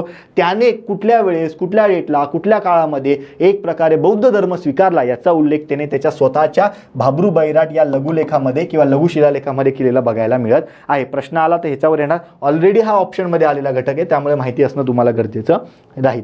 हे काय झाले, शिलालेख जे मोठ्या प्रमाणात होते, ठीक आहे, प्रॉपर अशी शिळा उभारली जायची आणि शिलालेख असायचे. काही काही आपल्याला काय बघायला मिळतात, स्तंभालेख बघायला मिळतात, जे स्तंभावर लिहिलेले कोरलेले असे होते, ठीक आहे. मग स्तंभालेख जर सांगायचं झालं तर एकूण असे 7 स्तंभालेख आपल्याला असलेले बघायला मिळत आहेत, ठीक आहे. या 7 स्तंभालेखांबद्दल आपला वेळोवेळी आपला प्रश्न बघायला मिळतो. मुळात जर आता ह्याच्यावर प्रश्न आला तर हे 7 स्तंभालेख कुठे कुठे आहेत असा प्रश्न येईल की बाबा मग त्याच्यामध्ये तुम्हाला काही शिलालेख टाकतील, काही एक प्रकारे गुंफालेख टाकतील आणि काही स्तंभालेख टाकतील, मग तुम्हाला ते ओळखायचं आहे. मग हे 7 आपल्याला कुठे बघायला मिळतात तर सगळ्यात महत्त्वाची गोष्ट म्हणजे 7 हे 7 ठिकाणी आहेत का तर असं नाहीये. तर लक्षात घ्या, सगळ्यात पहिल्यांदा टोपरा दिल्ली इथे आपल्याला बघायला मिळतो. त्यानंतर मेरठ दिल्ली इथे आपल्याला दुसरा बघायला मिळतो. टोपऱ्यावरनं तो दिल्लीला हलवला, मेरठवरनं तो दिल्लीला हलवला म्हणून ते असं नाव आहे. त्यानंतर अलाहाबाद इथे आपल्याला बघायला मिळतो उत्तर प्रदेशमधला. लोरिया नंदनगड इथे आपल्याला बघायला मिळतो. लोरिया अर्राज इथे बघायला मिळतो आणि रामपुरवा इथे आपल्याला बघायला मिळतो. या 5 ठिकाणी जर सांगायचं झालं तर एकूण आपल्याला 7 स्तंभालेख बघायला मिळतात आणि त्यातल्या त्यात सुद्धा टोपरामध्येच आपल्याला 7वा स्तंभालेख सुद्धा बघायला मिळतो, ज्यामध्ये सर्व 1 ते 6 स्तंभालेखांचा क्रक्स काढून एक प्रकारे टाकलेला आहे. अशा पद्धतीने स्तंभालेखांचा उल्लेख आपण इथे कन्सिडर करू शकतो. नुसते स्तंभालेखांमध्ये सांगायचं झालं तर 7 प्रमुख स्तंभालेख आपल्याला हे का बघायला मिळतात, कारण असं म्हटलं जातं वेळोवेळी जेव्हा त्याने ॲडमिनिस्ट्रेशन पॉलिसीज राबवल्या त्या ॲडमिनिस्ट्रेशन पॉलिसीजचे त्याने 7 प्रमुख झोन्स केलेले होते. या 7 प्रमुख झोन्सवर त्याने हे आपल्याला स्तंभालेख उभारलेले बघायला मिळतात. नाही तर तसे एन नंबर ऑफ स्तंभालेख आहेत. अक्षरशः असं म्हटलं जातं की बृहत जे काही शिलालेख होते हे बृहत शिलालेख काही प्रमुख ठिकाणी होते आणि असंही म्हटलं जातं की त्याने 14 बृहत शिलालेख बांधले, म्हणजे त्याच्या प्रांतामध्ये कदाचित त्याच्या राज्यामध्ये कदाचित 14 प्रांत असतील, पण त्याच्या खाली काय होते स्तंभालेख. प्रत्येक मोठमोठ्या शहरांमध्ये आपला स्तंभालेख बघायला मिळत होते, परंतु हे 7 त्यातल्या त्यात सुद्धा अतिशय महत्त्वाचे होते, जे खास करून आपल्याला ॲडमिनिस्ट्रेटिव्ह पॉलिसी ज्या काही राबवल्या गेल्या त्यांच्याबद्दलचा उल्लेख मोठ्या प्रमाणात करताना बघायला मिळतात. 4 लघु स्तंभालेख सुद्धा आपल्याला बघायला मिळतात. याच्यामध्ये अशोक आणि तो त्याच्या धम्माला धरून किती कट्टर आहे या बाबतींचा उल्लेख त्याने केलेला बघायला मिळतो. आणि हे 4 लघु स्तंभालेख कुठे आहे, एक सांची मध्य प्रदेश, दुसरा सारनाथ यूपी आणि तिसरा आपल्याला अलाहाबाद यूपी मधला आपल्याला बघायला इथे एक प्रकारे बघायला मिळत आहे. आता सगळ्यात महत्त्वाची गोष्ट म्हणजेच काय, यांच्याच पैकी एकाचा आपल्या कशावर झालेला आहे, भारताच्या एम्ब्लेमवर सुद्धा उल्लेख केलेला बघायला मिळतो. त्यानंतर तसेच 2 तराई आपल्याला लघु स्तंभालेख बघायला मिळतात. तराई म्हणजे काय, तराईच्या एरियामध्ये जे काही होते ते तराईंचे स्तंभालेख बघायला मिळतात. याच्यामध्ये अशोकाच्या धम्म संदर्भातील कल्पना होत्या की ज्या माध्यमातून कसा एक प्रकारे धम्म एक प्रकारे अजून लोकांमध्ये पसरेल, कशी त्याची एक प्रकारे वाढ होईल, कसा त्याचा प्रचार आणि प्रसार होईल यांचा उल्लेख केलेला बघायला मिळतो. आणि मोस्टली हे आपल्याला कुठे आहेत, रुम्मिनदेई किंवा लुंबिनी इथे आणि दुसरं सिगालिवा इथे. आणि महत्त्वाचं म्हणजे जी काही तिसरी बौद्धिस्ट काउन्सिल अशोकाने भरवलेली होती, तर एक प्रकारे त्याच्यानंतर हे आपल्याला जे काही लघु स्तंभालेख आहे तराईचे, हे एक प्रकारे पाडलेले बघायला मिळत आहे. आणि त्याच काळामध्ये जसे शिलालेख होते, काही स्तंभालेख आपल्याला बघायला मिळतात, तसेच गुंफालेख सुद्धा आपण कन्सिडर करू शकतो. एका गुंफेमध्ये ते गुंफालेख सापडलेले आहेत. बार्बरा पर्वतातील गुंफालेख म्हणून ते ओळखले जातात, ज्या ठिकाणी एकूण 3 आपल्याला काय झालेले आहेत गुंफालेख सापडलेले बघायला मिळत आहेत. आणि सम्राट अशोकाचे जे सहिष्णू धोरण होतं इतर धर्मियांप्रतीचं, यांच्या बाबतीमधला उल्लेख या गुंफालेखात केलेला बघायला मिळतो. आणि त्याच्यामध्ये जर सांगायचं झालं तर हे बार्बरा गुंफा कुठे आहे, तर बिहारमधल्या जेहानाबादमध्ये बघायला मिळतं, ज्याच्यामध्ये सुद्धा अशोकाचा उल्लेख आपल्याला पियदसी या पद्धतीने किंवा या नावाने केलेला आहे. या माध्यमातून आपण एकूण काय बघत आहे, तर महत्त्वाची गोष्ट म्हणजे मौर्य साम्राज्याचं अस्तित्व आणि त्या काळामध्ये असलेला वेगवेगळ्या पद्धतीने मौर्य साम्राज्याचा उल्लेख, याच्यावरच आपल्याला 2 ते 3 प्रश्न आयोगाने विचारलेले आहेत. मग एकूण जर सांगायचं तर मौर्य नक्की कोण होते, तर हा त्यांचा इथे उल्लेख केलेला आपल्याला बघायला मिळतो. पुराणामध्ये शूद्र म्हणून जे काही आहेत त्यांचा उल्लेख एक प्रकारे मौर्य म्हणून आपल्याला केलेला बघायला मिळत इथे एक प्रकारे आहेत. मुद्रा राक्षस विशाखा दत्तचं जे साहित्य आहे त्याच्यामध्ये कन्सिडर करत असताना मौर्य म्हणजे वृषल किंवा कुलहीन, म्हणजेच काय एक प्रकारे कुलहीन, ठीक आहे, काय कुलहीन, असं कुलहीन झाले ते, असं लो कास्ट आपल्याला व्यक्ती असलेले किंवा व्यक्ती किंवा समुदाय आपल्याला मौर्य म्हणून कन्सिडर केलेला बघायला मिळतो. इंग्लिश साहित्यामध्ये मौर्य म्हणजे हंबल ओरिजिनचे, म्हणजे गरिबीतून पुढे आलेले बघायला मिळतात. जुनागड अभिलेखामध्ये रुद्ररामन मौर्यांचा उल्लेख वैश्य किंवा व्यापारी या स्वरूपात करतो. बौद्ध साहित्यामध्ये आपल्याला एक प्रकारे शाक्य क्षत्रिय या कुळातील आपल्याला मौर्य आलेले बघायला मिळतात, जे गौतम बुद्धांचे नातेवाईक आहेत असा त्यांचा उल्लेख केलेला बघायला मिळतो. आणि महत्त्वाचं म्हणजेच एक प्रकारे ओव्हरऑल हे मौर्य नाव मोर प्रदेश असणाऱ्या, म्हणजे मोर जिथे असतात या ठिकाणी असणाऱ्या प्रदेशातून प्राप्त झालं असं ते म्हटलं जातं. आणि महत्त्वाचं म्हणजेच काय, मौर्य ही एक काय आहे, एक टोळी आहे जी एक प्रकारे निम्न जात म्हणून कन्सिडर केली जाते. म्हणजेच प्रामुख्याने मौर्यांचं मूळ हे एक प्रकारे नक्कीच लो कास्ट आहे असा आपल्या एक प्रकारे इतिहासामध्ये उल्लेख केलेला बघायला मिळतो. आता हे लो कास्ट वगैरे आपल्याला का कळणं गरजेचं आहे किंवा हा इथे उल्लेख का केलाय असं जातीवादातला, तर लक्षात ठेवा धनानंद पर्यंतचे जे काही राजे होऊन गेले ना ते अप्पर कास्ट मधले होते. आणि हे पहिलं असं साम्राज्य होतं जे आपल्या लोअर कास्टमधल्या व्यक्तीने सुरू केलेलं होतं with the help of Chanakya, जो सो कॉल्ड एक प्रकारे त्या काळामधला चातुर्वर्ण्य सिस्टीममधला ब्राह्मण म्हणून कन्सिडर केला जातो. आणि अल्टिमेटली त्यांनी ते साम्राज्य एवढं चालवलं हे स्वतःमध्येच एक प्रकारे युनिक आयडेंटिफिकेशन आहे. त्यामुळे हे आपल्याला माहिती असणं गरजेचं आहे आणि म्हणून उल्लेख तसा केला जात आहे. मग आता आपण जेव्हा बघतो तेव्हा या मौर्य साम्राज्य आपण काय बघितलं, इसवी सन पूर्व 322 पासून होतं ते साधारणतः इसवी सन पूर्व 184 पर्यंत त्याचं अस्तित्व होतं. मग कोण कोण राजे होऊन गेले याच्यामध्ये, सगळ्यात पहिला चंद्रगुप्त मौर्य संस्थापक, त्यानंतर त्याचा मुलगा बिंदुसारा, बिंदुसार, ठीक आहे, बिंदुसारा इथे मी मुद्दामून लिहिलेला आहे, बिंदुसारा हॉटेल आहे आपल्याकडे इथे पुण्यामध्ये, बिंदुसार आहे ते, ठीक आहे, इथेच एका ठिकाणी सारा झालेला आहे. तिसरं आपल्याला काय बघायला मिळतं, त्याचा मुलगा अशोक. इथपर्यंत जर सांगायचं झालं ना तर सगळ्यात महत्त्वाचं म्हणजेच काय एक प्रकारे मौर्य राजे खूप स्ट्रॉंग होते. त्यानंतर अशोकाने खास करून जी काही एक प्रकारे धम्माची संकल्पना स्वीकारली राज्यकारभारामध्ये, त्यामुळे एक प्रकारे साम्राज्यवादी धोरण कुठेतरी कमी झालं आणि मौर्य आपल्याला एक प्रकारे पतनाला गेलेले बघायला मिळतात.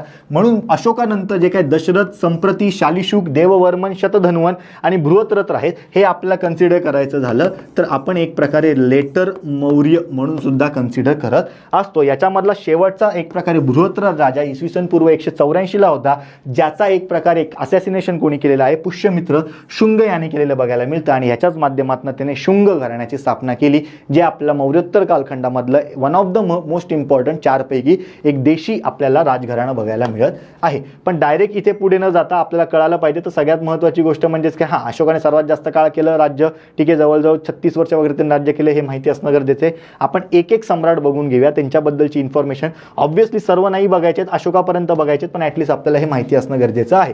आता चंद्रगुप्त मौर्य आपण जेव्हा यांच्या बाबतीमध्ये बघतो तेव्हा धनानंद राज्याचा पराभव करून एक प्रकारे सम्राट तो झालेला होता, ज्याला मदत आपल्या एका चाणक्य नावाच्या एका ब्राह्मणाने केलेली बघायला मिळते. इसवी सन 305 ला त्याने ग्रीक राजा सेलुकस निकेटरचा पराभव केलेला होता आणि त्यामुळे जर सांगायचं झालं तर मेगस्थानीस आपल्या दरबारात आलेला आहे. आणि नुसता सेलुकस निकेटरचा पराभव नाही केलेला आहे, त्याने वायव्येला इंडो ग्रीक आपल्याला जे राजे बघायला मिळतात वायव्येला, या इंडो ग्रीकांवर आपलं स्वतःचं वर्चस्व निर्माण केलेलं बघायला मिळतं. आता इंडो ग्रीकांचा उल्लेख मोस्टली आपल्या इंडियन हिस्ट्रीमध्ये कधी बघायला मिळतो, मौर्योत्तर कालखंडामध्ये, पण ते डायरेक्ट असे प्रकट नाही झालेत ना. मी तुम्हाला मागच्या लेक्चरमध्ये काय सांगितलं, जेव्हा अलेक्झांडर आलेला होता आणि तेव्हा तो एक प्रकारे इसवी सन 325 पासून पुन्हा जायला निघाला, तर तिथे जात असताना त्या काळामध्ये त्या ठिकाणी जे एक प्रकारे स्थिर स्थावर झालेले आपल्याला ग्रीक बघायला मिळतात. ते नंतरच्या काळामध्ये इंडो ग्रीक म्हणून एक राजे म्हणून एक घराणे म्हणून अस्तित्वात आले. ते नंतरच का आले मौर्यांच्या, कारण तोपर्यंत चंद्रगुप्त मौर्याने ऑलरेडी त्यांचा पराभव केलेला आहे. त्यांना मौर्य साम्राज्याचं मांडलिक सुद्धा आपल्याला केलेलं बघायला मिळतं. आणि हे एक प्रकारे चंद्रगुप्त मौर्याने सेलुकस निकेटरला जेव्हा पराभूत केलं तेव्हा एक प्रकारे कन्सिडर करत असताना हिंदुकुश पर्वत ही एक प्रकारे प्रमुख बॉर्डर लाईन ठरली. आणि हिंदुकुश पर्वतापासून जो काही एक प्रकारे कन्सिडर करत असताना सिंधू नदीपर्यंतचा प्रदेश आहे तो एक प्रकारे ट्रान्झिशन झोन, तुम्ही येऊ शकता, व्यापार करू शकता, तुम्हाला सूट आहे, अशा पद्धतीचा बफर झोन म्हणून कन्सिडर केला जाऊ लागला. आणि कन्सिडर करत असताना इसवी सन पूर्व 305 ला सेलुकस निकेटरचा पराभव केल्यानंतर अरिया, अराचेसिया, गेद्रोसिया आणि पॅरोपॅनिसेड ह्या कन्सिडर करत असताना ह्या प्रदेशांना आणि एक प्रकारे या एरियाला काय केलेलं आहे, मौर्य साम्राज्यामध्ये एंट्री करून घेतलेली बघायला मिळते. मौर्य साम्राज्यामध्ये विलीन केलं. आणि ह्याच्यावरनं आपल्याला दिसून येतं की मौर्य साम्राज्य पार हिंदुकुश पर्वतापर्यंत पसरलेलं आहे. वायव्येला, उत्तरेला हिमालय, पूर्वेला कन्सिडर करत असताना ब्रह्मपुत्र नदीचं खोरं, दक्षिणेला कन्सिडर करत असताना एक्स्ट्रीम दक्षिणेला चोळ, चेर, पांड्य सोडून जो काय वरचा थोडासा प्रदेश आहे तिथपर्यंत आपल्याला हे एवढं मोठं साम्राज्य पसरलेलं बघायला मिळतं. आणि याच युद्धाचा परिणाम असा झाला की मेगस्थॅनिस हा ग्रीक राजदूत चंद्रगुप्ताच्या दरबारात आपल्याला आलेला बघायला मिळतो. हाच वन लाईनर सुद्धा विचारला जाऊ शकेल. आणि त्याने लिहिलेली इंडिका ही आपल्याला one of the mostly important पुस्तक आपल्या इतिहासाच्या किंवा भारतीय इतिहासामधलं बघायला मिळत आहे. त्यानंतर महत्त्वाची गोष्ट म्हणजे याच्याच काळामध्ये संपूर्ण भारताचा, मी उत्तर भारताचा नाही म्हणत आहे, मी विंध्य पर्वताच्या वरचा एरिया नाही म्हणत आहे, जो कोणाच्या काळामध्ये एकत्र आला तर एकराट शासक कोण होता आपला, तर महापद्मानंद याच्या काळात एकत्र आला संपूर्ण उत्तर भारत. पण संपूर्ण भारत एक प्रकारे एक छत्री अंमलाखाली चंद्रगुप्त मौर्याच्या काळात आला. आणि हा एक प्रकारे पहिला सम्राट कन्सिडर केला जातो. याचंच पुढे एक प्रकारे वारसा कोणाला लाभलेला आहे, ॲज अ सम्राट म्हणून अशोकाला लाभलेला बघायला मिळत आहे. आणि असं म्हटलं जातं की एक प्रकारे त्याने चंद्रगुप्त मौर्य याने कन्सिडर करत असताना जैन धर्म स्वीकारलेला होता. आणि एक प्रकारे तो भद्रभाऊ सोबत कुठे गेलेला होता तर कन्सिडर करता श्रवणबेळगोळ इथे गेलेला बघायला मिळतो. आणि तिथेच त्याने कर्नाटकमधल्या श्रवणबेळगोळमधल्या चंद्रगिरी टेकड्यांमध्ये कायाक्लेश या पद्धतीने ऑलरेडी तुम्हाला एक्सप्लेन केलेलं आहे. कायाक्लेश पद्धत काय आहे, भद्रभाऊ काय आहेत, हिनयान महायान बौद्ध जैन धर्मामधली जी काही एक प्रकारे स्थूल म्हणजे जी काही श्वेतांबर दिगंबर जैन ही आपल्याला फोर्ट बघायला मिळते ते ऑलरेडी आपण एक्सप्लेन केले आहेत. त्याच्यामध्ये कन्सिडर करत असताना आता इथे आयरनी अशी आहे की एक प्रकारे चंद्रगुप्त मौर्य भद्रभाऊ सोबत दक्षिणेला गेलेला आहे. म्हणजेच काय, तो दिगंबरला फॉलो करणारा पाहिजे, पण तसं नाही आहे. त्याने श्वेतांबर जैनांची विचारसरणी फॉलो केलेली होती. परंतु एक प्रकारे तो जेव्हा तिथे पूर आलेला होता मगध वगैरे एरियामध्ये तेव्हा तो दक्षिणेला गेला. श्रवणबेळगोळमधल्या चंद्रगिरी टेकड्यांमध्ये त्याने स्वतःचा कायाक्लेश पद्धतीने आपला जीव त्यागलेला बघायला मिळत आपल्याला आहे. एवढं इथे लक्षात ठेवलं तरी it will be more than enough. त्यानंतर आपण कोण बघतोय, बिंदुसार राजा बघतोय. ठीक आहे, बिंदुसार राजा आपल्याला त्याचा मुलगा आपण कन्सिडर करतो. ग्रीक साहित्यामध्ये बिंदुसार राजाचा उल्लेख आपल्याला ॲमिट्रोचेट्स किंवा अमित्रघात या पद्धतीने किंवा या नावाने असलेला बघायला मिळतो. याने याचं साम्राज्य कन्सिडर करत असताना म्हैसूरपर्यंत वाढवलेलं आपल्याला बघायला मिळतं. दक्षिणेकडे अटॅक करणारा पहिला अँशियंटमधला राजा म्हणून बिंदुसार कन्सिडर एक प्रकारे आपण करतो. आणि सगळ्यात महत्त्वाचं म्हणजेच काय, एक खूप अशी काय म्हणतो त्याला हाई व्हॅल्यूज असणारी गोष्ट या काळामध्ये झालेली होती हे आपल्याला कळालं पाहिजे. बिंदुसार राजाने एक प्रकारे सिरियाचा जो काही राजा होता अँटिकस, या अँटिकस राजासोबत काय केलेला होता, पत्रव्यवहार केलेला होता. आणि तेव्हा त्याने अनेक गोष्टी मागितल्या की एक काम करा, तुम्ही तुमच्या इकडच्या चांगल्या गोष्टी आम्हाला द्या, चांगले एक प्रकारे खाणं द्या, चांगलं एखादं मद्य द्या, चांगले एखादं प्राणी पक्षी, ह्या सगळ्या ज्या काही तुमच्याकडच्या चांगल्या व्यक्ती आहेत किंवा तुमच्याकडच्या चांगल्या गोष्टी आहेत त्या आम्हाला द्या. आणि सोबत तुमच्याकडचे फिलॉसॉफर सुद्धा आम्हाला द्या. परंतु या सगळ्या गोष्टी जेव्हा अँटिकसकडे मागितल्या गेल्या त्याने सगळ्या पुरवल्या, पण त्याने एकाही ग्रीक फिलॉसॉफरला पाठवलं नाही. आणि बदल्यात लेटरमध्ये त्याने असं लिहिलेलं होतं, Greek philosophers are not for sale. आणि ही गोष्ट एक प्रकारे बिंदुसारला एवढी झोंबली की त्याने नंतर अनेक गोष्टींमध्ये साहित्यिक निर्माण करण्यावर फोकस केलेला आपल्याला बघायला मिळतो. त्याने त्याच्या मुलाला म्हणजेच अशोकाला सुद्धा त्याच पद्धतीने वाढवलं. आणि अल्टिमेटली अशोकाच्या काळामध्ये one of the most prominent आपल्याला कल्चर किंवा एक प्रकारे लिटरेचर डेव्हलप झालेलं बघायला इथे मिळत आहे. ठीक आहे, आणि महत्त्वाचं गोष्ट म्हणजेच काय, आतापर्यंत आपण काय बघितलं, चंद्रगुप्त मौर्य कुठल्या धर्माचं पालन केलं, जैन धर्माचं. बिंदुसारने कुठल्या संप्रदायाला फॉलो केलेलं आहे, तर आजीवक संप्रदाय. ठीक आहे, आणि त्यानंतर आलेल्या अशोकाने जर सांगायचं झालं तर आपल्याला बौद्ध धर्म आणि भगवान गौतम बुद्ध यांना फॉलो केलेलं बघायला मिळत आहे. त्यामुळे ह्यांच्यामध्ये सुद्धा कशी एक प्रकारे बदल होत गेला हे माहिती असणं आपल्याला गरजेचं आहे. आता महत्त्वाचं म्हणजेच काय, अशोक आपल्याला अशोक सम्राटाबद्दल माहिती करणं गरजेचं आहे. आता काही आख्यायिका आहेत त्यासुद्धा आपल्याला माहिती असणं गरजेचं आहे. काही काही उल्लेख ठिकाणी काही काही वेगळ्या ठिकाणी आहे तो सुद्धा आपल्याला माहिती असणं गरजेचं आहे. आता मुळात म्हणजेच काय, अशोक नाव हे कशावरनं आलेलं आहे की त्यांची जी आई होती या आईला अनेक गोष्टींमध्ये काय होते, म्हणजे काही प्रॉब्लेम्स असतील, काही त्यांचे प्रश्न असतील. जेव्हा त्यांच्या पोटी अशोक हा जन्माला आला तेव्हा त्यांच्या आईने असा विचार मांडलेला होता की कोणताच शोक आता मला उरलेला नाही आणि त्याच्यावरनंच ते अशोक हे एक प्रकारे नाव दिलं आपल्याला बघायला मिळतं. बिंदुसार यांचा मुलगा आपल्याला बघायला मिळतो आणि एक प्रकारे असं सांगितलं जातं, आता ही एक प्रकारे साहित्यामधली स्टोरी आहे, ठीक आहे, खास करून एक प्रकारे कन्सिडर करत असताना जातक कथांमधली आपल्याला स्टोरी बघायला मिळते. तर बौद्ध साहित्यामध्ये असा उल्लेख अशोकाचा केला जातो की अशोकाने सत्तेसाठी त्याच्या 99 भावांना एक प्रकारे मारून टाकलेलं होतं. फक्त त्याचा एक भाऊ आहे ना, तिस्स नावाचा, ह्याला त्याने जो सर्वात लहान भाऊ होता त्याला सोडलेला आपल्याला बघायला इथे मिळत आहे. आणि हा जो काही एक प्रकारे वॉर ऑफ सक्सेशन झालेला होता, एक प्रकारे हे वॉर ऑफ सक्सेशन आहे ना, बिंदुसार नंतर कोण एक प्रकारे वारस होईल म्हणून त्याला वॉर ऑफ सक्सेशन म्हटलं जातं. हे वॉर ऑफ सक्सेशन एकूण 4 वर्ष चाललं, 273 ते 269 इसवी सन पूर्व. आणि एक प्रकारे ह्या सर्व गोष्टींमध्ये राधागुप्त या मंत्र्याने, जो बिंदुसारचा मंत्री होता, त्याने अशोकाला आपल्याला मदत केलेली बघायला मिळते. आणि त्यानंतर जेव्हा हे वॉर ऑफ सक्सेशन संपलं त्यानंतर एक प्रकारे इसवी सन 269ला अशोकाचा एक प्रकारे राज्याभिषेक सोहळा झालेला बघायला इथे मिळत आहे. आता सगळ्यात महत्त्वाची गोष्ट म्हणजे हे तिस्स नाव तुम्ही कुठे ऐकलंय रे? हे तिस्स नाव कुठे ऐकलंय सांगा बरं मला. चला मी तुम्हाला हिंट देतो. दुसऱ्या लेक्चरमध्ये आपण बौद्ध धर्म परिषदा जेव्हा आपण बघत होतो तेव्हा त्याच्यामध्ये तिस्स हे नाव आपल्याला बघायला मिळतं. मग आता काय ते मला मेसेज करून सांगायचं तुम्ही प्रत्येकाने, ठीक आहे, किंवा यूट्यूबवर बघत असाल तर कमेंट करून सांगायचं. तर सगळ्यात महत्त्वाची गोष्ट म्हणजेच काय, तिस्स नावाचा व्यक्ती हा अशोकाचा भाऊ होता आणि नंतर त्याचा प्रॉमिनन्स कुठे आढळतो आपल्याला बौद्ध धर्माच्या परिषदेत आढळतो, तिसऱ्या परिषदेमध्ये खास करून. आणि ज्याची सुद्धा ती भरवलेली कोणी होती तर सम्राट अशोकानेच भरवलेली आपल्याला बघायला मिळते. आणि महत्त्वाचं म्हणजेच काय, अशोकाच्या काळामध्ये हे जे काही साम्राज्य पसरलंय किंवा ही जी काही एक प्रकारे मोठी गोष्ट पसरली, एवढं मोठं साम्राज्य झालंय, हे कोणाच्या काळात झालं तर सगळ्यात महत्त्वाची गोष्ट याच्याच काळात मौर्य साम्राज्याचा उच्चांक गाठला गेला. सर्वात जास्त मौर्य साम्राज्य जवळजवळ संपूर्ण दक्षिण, एक्स्ट्रीम दक्षिण सोडलं तर एक प्रकारे संपूर्ण भारतीय उपद्वीपावर एक प्रकारे मौर्य साम्राज्य सम्राट अशोकाच्या काळात आपल्याला पसरलेलं बघायला मिळतं. हे एवढं लक्षात ठेवलं तरी सफिशियंट आहे. अशोकाचा उल्लेख वेगवेगळ्या ठिकाणी कसा आढळतो ते बघून घ्या. सगळ्यात पहिल्यांदा देवानाम पीएम अशोका राजा हा उल्लेख गुर्जर आपल्या लघुस्तंभालेखांमध्ये आढळतो. अशोक मौर्य हा उल्लेख आपल्याला रुद्रदामनच्या शिलालेखात आढळतो. आणि अशोक वर्धन हा उल्लेख आपल्याला पुराणांमध्ये टेक्निकली आढळत आहे. ठीक आहे, हे एक प्रकारे एवढं असं काही महत्त्वाचं नाही. फक्त देवानाम पियदोसी हा उल्लेख कुठे आहे हे आपल्याला वेळोवेळी विचारलं जाऊ शकतं. ठीक आहे, किंवा अशोकाचा एक प्रकारे हा उल्लेख कुठे आहे कन्सिडर करत असताना अशोक मौर्य रुद्रदामनच्या शिलालेखाबद्दलचा त्याच्यावर प्रश्न आपल्याला येऊ शकतो.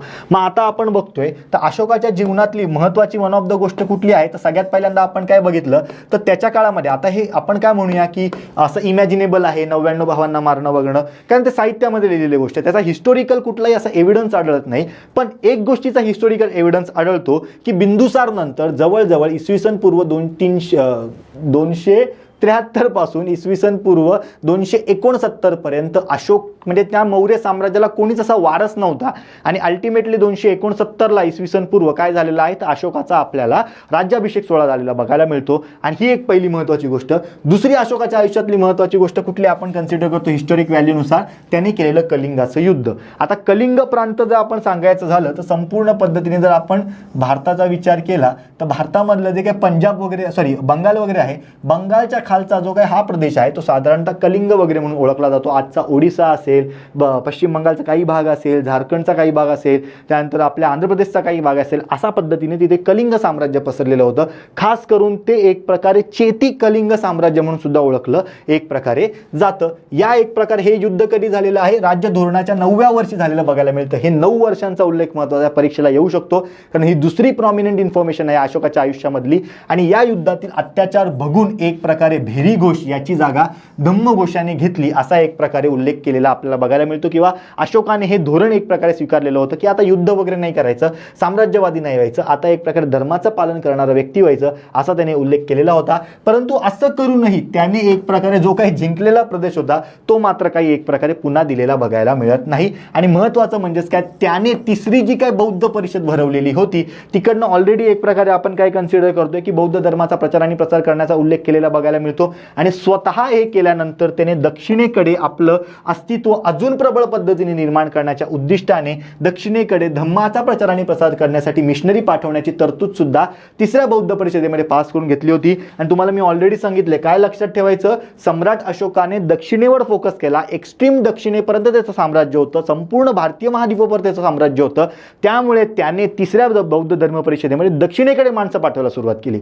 चौथी बौद्ध परिषद कुठे आहे तर एक प्रकारे काश्मीरमध्ये भरलेली आहे. कुशाण राजा आपल्याला कनिष्कने भरवलेली बघायला मिळतात. आता मुळात कुशाण म्हणजे सेंट्रल एशियातनं आलेले लोक, म्हणून चौथ्या धर्म परिषदेमध्ये बौद्ध धर्माच्या एक प्रकारे मिशनरी लोक, धर्माचा प्रचार आणि प्रसार करणारी लोक हे एक प्रकारे उत्तरेकडे पाठवलेले आपल्याला बघायला मिळतात. याच्यावर आपल्याला प्रश्न येऊ शकतो, पुढे मागे होऊ शकतो, माहिती असणं गरजेचं आहे. महत्त्वाचं म्हणजेच काय, या युद्धानंतर त्याने श्रीलंकेला धर्मप्रचारासाठी महेंद्रा आपला मुलगा आणि संघमित्रा आपली मुलगी हिला पाठवलेलं बघायला मिळतं. चोळ पांड्य येथे धर्मप्रचारक पाठवलेले बघायला मिळतात. बर्मापर्यंत म्हणजे जवळजवळ म्यानमार वगैरेपर्यंत त्याने सुवर्णभूमी म्हणून त्या काळात ओळखलं जातं, तिथपर्यंत त्याने काय केलेले होते, ते आपले धर्मप्रचारक पाठवले होते. हे का त्याला पॉसिबल झालं, कारण ऑलरेडी तो इथपर्यंत आलेला आहे. कलिंगा विजय झाला, तो अजून दक्षिणेला गेला, त्याला पूर्वेकडच्या बॉर्डर्स ओपन झालेल्या होत्या, त्यामुळे तो हे करू शकला असं सुद्धा काही इतिहासकारांचं म्हणणं आहे. आणि महत्त्वाचं गोष्ट म्हणजे 5 ग्रीक राज्यांकडे त्याने काय केलेले होते, धर्मप्रचारक पाठवले, असा सुद्धा इथे उल्लेख केलेला बघायला इथे मिळत आहे. जसं आपण मगाशी बघितलं बघा, काय बघितलं आपण, 14 एक प्रकारे जे काही आपण शिलालेख पाहिले, या 14 शिलालेखामध्ये कन्सिडर करत असताना आपण कुठे पाहिलं, कुठले कुठले महत्त्वाचे आहेत, तर आपण 13वा महत्त्वाचा समजतो. इथे आपण उल्लेख काय करतो, कलिंगा विजयाचा, त्याच्यातच काय 5 ग्रीक राजांचा उल्लेख केलेला बघायला मिळतो. हेच ते 5 ग्रीक राजे ज्या ठिकाणी काय केलेलं होतं, एक प्रकारे या युद्धानंतर धर्माचा प्रचार करण्यासाठी त्याने एक प्रकारे धर्म, आणि मग त्या धर्मामधला कुठला धर्म तर बौद्ध धर्म म्हणजेच धम्म, म्हणून ते धर्म किंवा धम्म हे एका अर्थाने इथे घ्यायचं आहे, यांचा इथे आपल्याला उल्लेख केलेला बघायला मिळतो. मग हे 5 कोण आहे तर सिरियाचा अँटिओकस राजा, अँटिओकस दुसरा, त्यानंतर इजिप्तमधला कन्सिडर करत असताना फिलाडेल्फस प्लॉटेमी किंवा टॉलेमी दुसरा, त्यानंतर मॅसेडोनियाचा अँटिगस नावाचा राजा, अँटिगोनस नावाचा राजा, सिरियाचा मॅगस नावाचा राजा, सिरिनाचा, आणि महत्त्वाचं म्हणजे काय एपिरसचा अलेक्झांडर नावाचा राजा. या 5 ग्रीक राज्यांकडे त्याने धर्मप्रचारक पाठवलेले होते की ज्या माध्यमातून बौद्ध धर्माचा प्रचार आणि प्रसार करण्याचं त्याचं एक प्रकारे उद्दिष्ट होतं. आता मुळामध्ये अशोकाचा धम्म कसा होता हे वन लाईनर सुद्धा आपल्याला विचारलं जाऊ शकतं किंवा एका स्टेटमेंटमध्ये याचा उल्लेख आपल्याला झालेला बघायला मिळू शकतो. मग हा अशोकाचा जो धम्म होता ना, हा सदाचार आणि सज्जनशील वागणुकीवर भर देणारा होता. त्याने कुठेही कन्सिडर करत असताना महत्त्वाचं म्हणजेच काय की निर्वाण करणं, मोक्ष प्राप्ती करणं ह्याचा उल्लेख केलेला नाहीये. रादर कुठल्याही धर्माचा एक प्रकारे फायनल एम काय आहे, मग ते वेदर इट इज हिंदू धर्म, वेदर इट इज इस्लाम धर्म, वेदर इट इज कन्सिडर करत असताना सिख धर्म, ख्रिश्चन धर्म, बौद्ध धर्म, जैन धर्म, या सर्व धर्मांचा अल्टिमेट गोल काय आहे, टू काय म्हणतो त्याला, अचीव दॅट पर्टिक्युलर निर्वाण किंवा मोक्ष किंवा ज्या काही त्यांच्या धर्मामध्ये असणाऱ्या वेगवेगळ्या त्या संकल्पना हे अचीव करण्यासाठी एक प्रकारे प्रत्येक धर्म आहे अशा धर्मातनं दिली गेलेली शिकवण आहे. परंतु एक प्रकारे अशोकाचा धम्म जरी सदाचार आणि सज्जनशील वागणुकीवर आपल्याला भर देत आहे, तरी सगळ्यात महत्त्वाचं म्हणजेच काय, त्याने वेगळं काही करू नका, तुम्ही तुमच्या आयुष्यामध्ये नीट जगा, नीट सदाचार पद्धतीने सज्जन पद्धतीने स्वतः वागा, दुसऱ्याची वागणूक करा, या माध्यमातून तुम्ही मोक्ष किंवा निर्वाण प्राप्त होऊ शकतो असा त्यांनी उल्लेख केलेला बघायला मिळतो. परंतु त्याने कुठेही ऑफिशियल पद्धतीने निर्वाण या शब्दाचा उल्लेख केलेला नाही. त्यामुळे त्याचा जो काही बौद्ध धर्म आहे किंवा त्याचा जो काही धम्म आहे हा एक प्रकारे निर्वाणानंतरच्या आयुष्यापेक्षा एक प्रकारे जगत असताना, माणूस म्हणून असताना कसं जगलं पाहिजे किंवा त्या माणसाच्या आयुष्यामध्ये कसं धम्माचं पालन केलं पाहिजे याच्याबद्दलचा उल्लेख करत असलेला बघायला मिळतो. अशोकानंतर काय झालेलं होतं, 2 पद्धतीमध्ये मौर्य साम्राज्य वाटलं गेलं. एक होतं वेस्टर्न मौर्य साम्राज्य, जे त्याचा एक मुलगा होता कुणाल याने एक प्रकारे सांभाळलेलं बघायला मिळतं, आणि ईस्टर्न मौर्य साम्राज्य जे दशरथ याने सांभाळलं, आणि अल्टिमेटली दशरथ ह्याची बाजू पुढे जाऊन या कुणालपेक्षा मोठी झालेली बघायला मिळते. कारण मग वेस्टर्नमध्ये जसा तिथे त्याचा मुलगा आला, कंट्रोल कमी कमी होत गेला, तेव्हा इंडो ग्रीक वगैरे आपल्याला पुन्हा उदयास आलेले बघायला मिळतात. आणि या दशरथ राजाचीच पुढची लिनियेज जर आपण पकडली तर मग आपण बघतो की शेवटचा एक प्रकारे मौर्य राजा कोण होता, बृहद्रथ आपल्याला बघायला मिळतो. बृहद्रथ जेव्हा राजा होता मौर्य साम्राज्याचा, तेव्हा त्याचा दरबारी मंत्री होता, खास करून तो सेनापती होता पुष्यमित्र पुष्यमित्र शुंग याने काय केलेलं होतं, एक प्रकारे बृहद्रथला मारून टाकलेलं किंवा त्याचं असासिनेशन केलेलं बघायला मिळतं आणि अल्टिमेटली त्याने शुंग घराण्याची स्थापना केलेली आपल्याला बघायला मिळत आहे. ठीक आहे, हे इथे लक्षात ठेवणं गरजेचं आहे. आता सगळ्यात महत्त्वाची गोष्ट म्हणजेच काय, अशोकानंतर एक प्रकारे अशोकाने एवढं केलं, एवढा द ग्रेट राजा आहे, परंतु त्याच्यानंतर एक प्रकारे त्याचं साम्राज्य एक प्रकारे पतन का झालं हे आपल्याला माहिती असणं गरजेचं आहे. हिस्टॉरिकल आपल्याला इम्पॉर्टन्स इथे बघायला मिळतो. तर सेंट्रलाइज ॲडमिनिस्ट्रेशन होतं असं एक कारण सांगितलं जातं की खूप जास्त केंद्रीकरण झालेलं होतं, त्यामुळे लोकांची गळचेपी मोठ्या प्रमाणामध्ये होत होती. पॅसिफिक पॉलिसी ऑफ अशोक म्हणजेच काय, एक प्रकारे अशोकाचं जे काही धम्म वगैरे वाली पॉलिसी होती, शांततेची पॉलिसी होती, ही कुठेतरी साम्राज्यवादाला एक प्रकारे बाधा टाकणारी होती, म्हणून ते साम्राज्य वाढलं नाही किंवा एक प्रकारे कंट्रोल कमी झालेला होता. ब्राह्मणिकल रिॲक्शन, आता आपण ऑब्व्हियसली साधी गोष्ट पाहिलेली आहे की अशोकाने कुठल्या धर्माला राजाश्रय दिलेला आहे, भलेही तो सविष्णू आहे, परंतु कुठल्या धर्माला राजाश्रय दिलेला बघायला मिळतो, तर एक प्रकारे बौद्ध धर्माला. आणि मग त्यामुळे जे काही वैदिक संस्कृतीमधले एक प्रकारे आपल्या वर्णव्यवस्थेमधले आपल्याला वन ऑफ द इम्पॉर्टंट बघायला मिळतात ब्राह्मण, त्यांनी आपल्याला विरोध केलेला बघायला मिळतोय. त्यानंतर पार्टिशन ऑफ मौर्य साम्राज्य, त्याच्या एका मुलामध्ये आणि त्याच्या पुढच्या पिढीमध्ये जे काही झालं त्याच्या बाबतीमधली गोष्ट. त्यानंतर काय, नंतरचे जे काही एक प्रकारे राजे झाले ते एकमेकांमध्ये लढायला लागलं त्यांना, जसं आपण बघितलं 2 पार्ट पडले, त्याच्यामध्ये सुद्धा एक पार्टने दुसऱ्या पार्टला हेवी केलेलं आहे आणि अल्टिमेटली ते ओव्हरऑल विचार करता आपल्याला वीक बघायला मिळतात. तशा पद्धतीने इकॉनॉमिक कंडिशन, व्यापार आपल्याला कमी झालेला होता, कारण धर्म याच गोष्टी आलेल्या होत्या, कुठेतरी व्यापाराला अडथळा बसलेला होता. आणि महत्त्वाचं म्हणजेच काय, जे काय नॉर्थ वेस्ट फ्रंटियर एक प्रकारे गमवलेलं बघायला मिळतं. नॉर्थ वेस्ट फ्रंटियर का गमवलं, जसं मी तुम्हाला इथेच सांगितलं, 2 भाग काय पडले, पश्चिमेकडचा जो त्याच्या मुलाने सांभाळला आणि अल्टिमेटली पूर्वेकडचा पुढच्या पिढीने म्हणजे दशरथाने सांभाळलेला आपल्याला बघायला मिळतो. त्यातल्या तर दशरथाची लिनिएज पुढे जाऊन ती बृहद्रथपर्यंत पोहोचली. अल्टिमेटली कुणालचा जो काही वेस्टर्नचा भाग होता हा लुझन झालेला होता, हा विकंड झालेला होता आणि त्यामुळे इथे मोठ्या प्रमाणामध्ये वायव्येला इंडो ग्रीकांचं आपल्याला महत्त्व वाढलेलं बघायला मिळतं. आणि त्यानंतर त्यांनीच काहीतरी म्हणजे काही पद्धतीमध्ये असं म्हटलं जातं की त्यांनी शुंगांना सुद्धा एक प्रकारे प्रोत्साहन दिलेलं होतं की तुम्ही काय करा, एक प्रकारे ओव्हरथ्रोन करा मौर्य साम्राज्याला. अशा पद्धतीने ही कारणं सांगितली जातात की ज्या माध्यमातून मौर्य साम्राज्याचं पतन झालं असं आपण म्हणू शकतो. इथे फक्त काही गोष्टींचा उल्लेख केलेला आहे की चंद्रगुप्त मौर्य याचा उल्लेख कुठे कुठे सापडतो आपल्याला. इथे चंद्रगुप्त मौर्य करा, नाहीतर तुम्ही हा चंद्रगुप्त आणि तो चंद्रगुप्त याच्यामध्ये कन्फ्यूज व्हाल. तर लक्षात ठेवायचं सगळ्यात महत्त्वाचं म्हणजेच काय, आपण जेव्हा बघतो तेव्हा आपल्याला कळायला पाहिजे की नुसता मेगस्थानीच नव्हतं, जसं मी तुम्हाला म्हटलं इतर सुद्धा आपल्याला साहित्यिक बघायला मिळतात. मग या साहित्यिकांनी वेळोवेळी चंद्रगुप्त मौर्य किंवा बिंदुसारचा उल्लेख कसा केलेला आहे हे आपल्याला माहिती पाहिजे.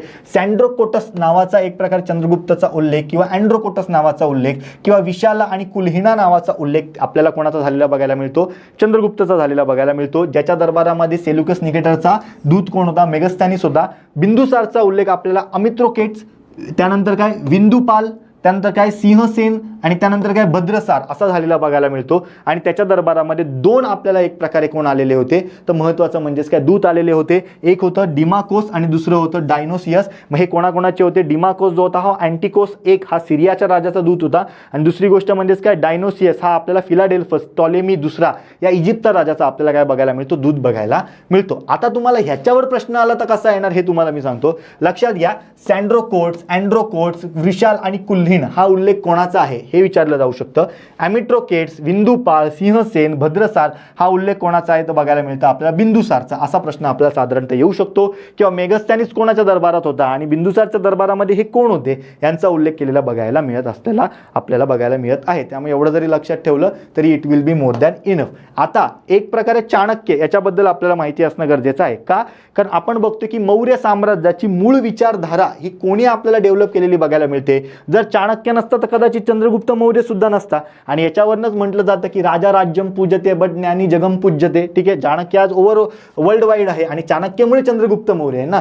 मग या अँगलने बघत असताना आपल्याला चाणक्य सुद्धा माहिती पाहिजे. चाणक्य मुळात होता कोण, तो शिक्षक होता, तो लेखक होता, तो एक प्रकारे स्ट्रॅटेजिस्ट होता, म्हणजे मुत्सद्देगिरी करणारा एखादा मुत्सद होता, फिलॉसॉफर होता, म्हणजे एक प्रकारे विचारधारेला प्रोत्साहित करणारा विचारवंत होता, इकॉनॉमिस्ट म्हणजे अर्थतज्ञ होता, न्यायव्यवस्थेचा प्रमुख म्हणजे ज्युरिस्ट सुद्धा होता तो, आणि राजकारणी सुद्धा होता. अशा पद्धतीने चाणक्य आपल्या चर्चेत असलेला व्यक्ती आपल्याला बघायला मिळतो. 375 इसवी सन पूर्व ते 283 इसवी सन पूर्व आपल्याला याचा उल्लेख असलेला बघायला मिळतो. याचं एक प्रकारे नुसतं चाणक्य हेच नाव आपल्याला बघायला मिळत नाही, याचं दुसरं नाव कौटिल्य हे सुद्धा बघायला मिळतं, जे खास करून त्याने जे साहित्य लिहिलं अर्थशास्त्र त्याच्यामध्ये त्याने कौटिल्य असं लिहिलेलं आहे, त्यामुळे कौटिल्य नाव बघतो. आणि पंचतंत्र जे आपल्याला विष्णुशास्त्री यांचं बघायला मिळतं त्यांच्यामध्ये कन्सिडर करत असताना विष्णुगुप्त यांचा तिथे उल्लेख केलेला आपल्याला बघायला मिळत आहे. पण जर सांगायचं झालं तर सर्वांनी एक प्रकारे कौटिल्य, विष्णुगुप्त आणि चाणक्य हे एकच आहेत असं म्हटलेलं आहे. फक्त एक वेगळा व्यक्तिमत्व बघायला मिळतं इतिहासकार, हा थॉमस बरो म्हणतोय की एक प्रकारे हे आपल्याला दोन्ही वेगळे आहेत, विष्णुगुप्त सुद्धा वेगळे आहे आणि कौटिल्य सुद्धा वेगळा आहे. का? कारण एक प्रकारे अशी एक विचारधारा फॉलो करणारे व्यक्ती आहेत की अर्थशास्त्र हा ग्रंथ चाणक्याने लिहिला नाही, त्याने फक्त आधीच्या सर्व विचारांना एकत्रित करून कंपाईल करण्याचं काम केलं. त्यामुळे मग चाणक्य आणि विष्णुगुप्त हे दोन वेगवेगळे आहेत अशी विचारधारा सुद्धा डेव्हलप झाली आणि मग ज्याचं नेतृत्व थॉमस बरो यांनी केलेलं आपल्याला बघायला मिळतं. ह्याचं महत्त्वाचं एक प्रकारे कार्य आपल्याला काय बघायला मिळतं, चंद्रगुप्त मौर्य याला सत्ता स्थापन करण्याला त्याने मदत केलेली बघायला मिळते. आणि हा चीफ ॲडवायझर होता कोणाच्या काळामध्ये, चंद्रगुप्त मौर्य आणि बिंदुसार या दोन मौर्य प्रमुख राजांच्या दरबारामध्ये आपला हा त्यांचा चीफ ॲडवायझर बघायला मिळतो. मौर्य प्रशासनात सर्वात उच्च मंत्री या पदावर त्याचा एक प्रकारे नियुक्ती होती, तो अमात्य म्हणून काम करत होता. बौद्ध साहित्यामध्ये कन्सिडर करत असताना एक प्रकारे काही स्टोरी सांगितलेली आहे जी जैन साहित्यामध्ये, जी काश्मीरी साहित्यामध्ये आणि जी मुद्रा राक्षसमध्ये सुद्धा आपल्याला बघायला मिळते. ही तीच स्टोरी की ज्या स्टोरीमध्ये असा उल्लेख केलेला होता की नंद घराण्याचा जो काही राजा होता धनानंद याने चाणक्याचा अपमान केला आणि मग चाणक्याने एक प्रकारे पण उठवला की मी काही करून एक प्रकारे त्या धनानंदाला सत्तेतनं काढून टाकेल आणि याच्यासाठी त्यांनी एक प्रकारे विद्यापीठामधला काय केलेला होता तर महत्त्वाचा म्हणजे चंद्रगुप्त मौर्य याला हेरलं आणि त्याच्या मदतीने त्याने हे साम्राज्य स्थापन केलं असा सुद्धा उल्लेख आपल्याला काही ठिकाणी असलेला बघायला मिळतो. मग ही सेम स्टोरी कुठे कुठे आहे तर लक्षात ठेवायचं, बौद्ध साहित्यामधल्या महावंश आणि वामसत्ता पक्षिणी मध्ये आपल्याला सेम स्टोरी बघायला मिळते. जैन साहित्यामधलं परिशिष्ट पर्व जे हेमचंद्र यांनी लिहिलेलं आहे त्याच्यामध्ये सेम स्टोरी बघायला मिळते. काश्मीरी साहित्यामधलं कथा सरित सागर जे सोमदेव यांनी लिहिलेलं आहे आणि बृहत कथा मांजिरी जी क्षेमेंद्र यांनी लिहिलेलं आहे त्याच्यामध्ये सेम स्टोरी बघायला मिळते. आणि विशाखा दत्तचे मुद्रा राक्षस मध्ये सुद्धा आपल्याला सेम स्टोरी बघायला मिळते की अपमानाचा बदला घेण्याच्या उद्दिष्टाने हे राज्य किंवा सत्ता स्थापन करण्यात आलेली आहे. चंद्रगुप्त मौर्य हा एक प्रकारे महत्त्वाची गोष्ट म्हणजेच काय, या एका गोष्टीसाठी ओळखला जातो, सत्ता स्थापन केली. दुसरं महत्त्वाचं काय आहे तर एक प्रकारे तो त्याच्या साहित्यासाठी ओळखला जातो. तर साहित्य कुठलं तर सगळ्यात महत्त्वाची गोष्ट त्याचे दोन साहित्य फेमस आहेत, एक अर्थशास्त्र आणि दुसरी गोष्ट म्हणजे काय चाणक्य नीतिशास्त्र.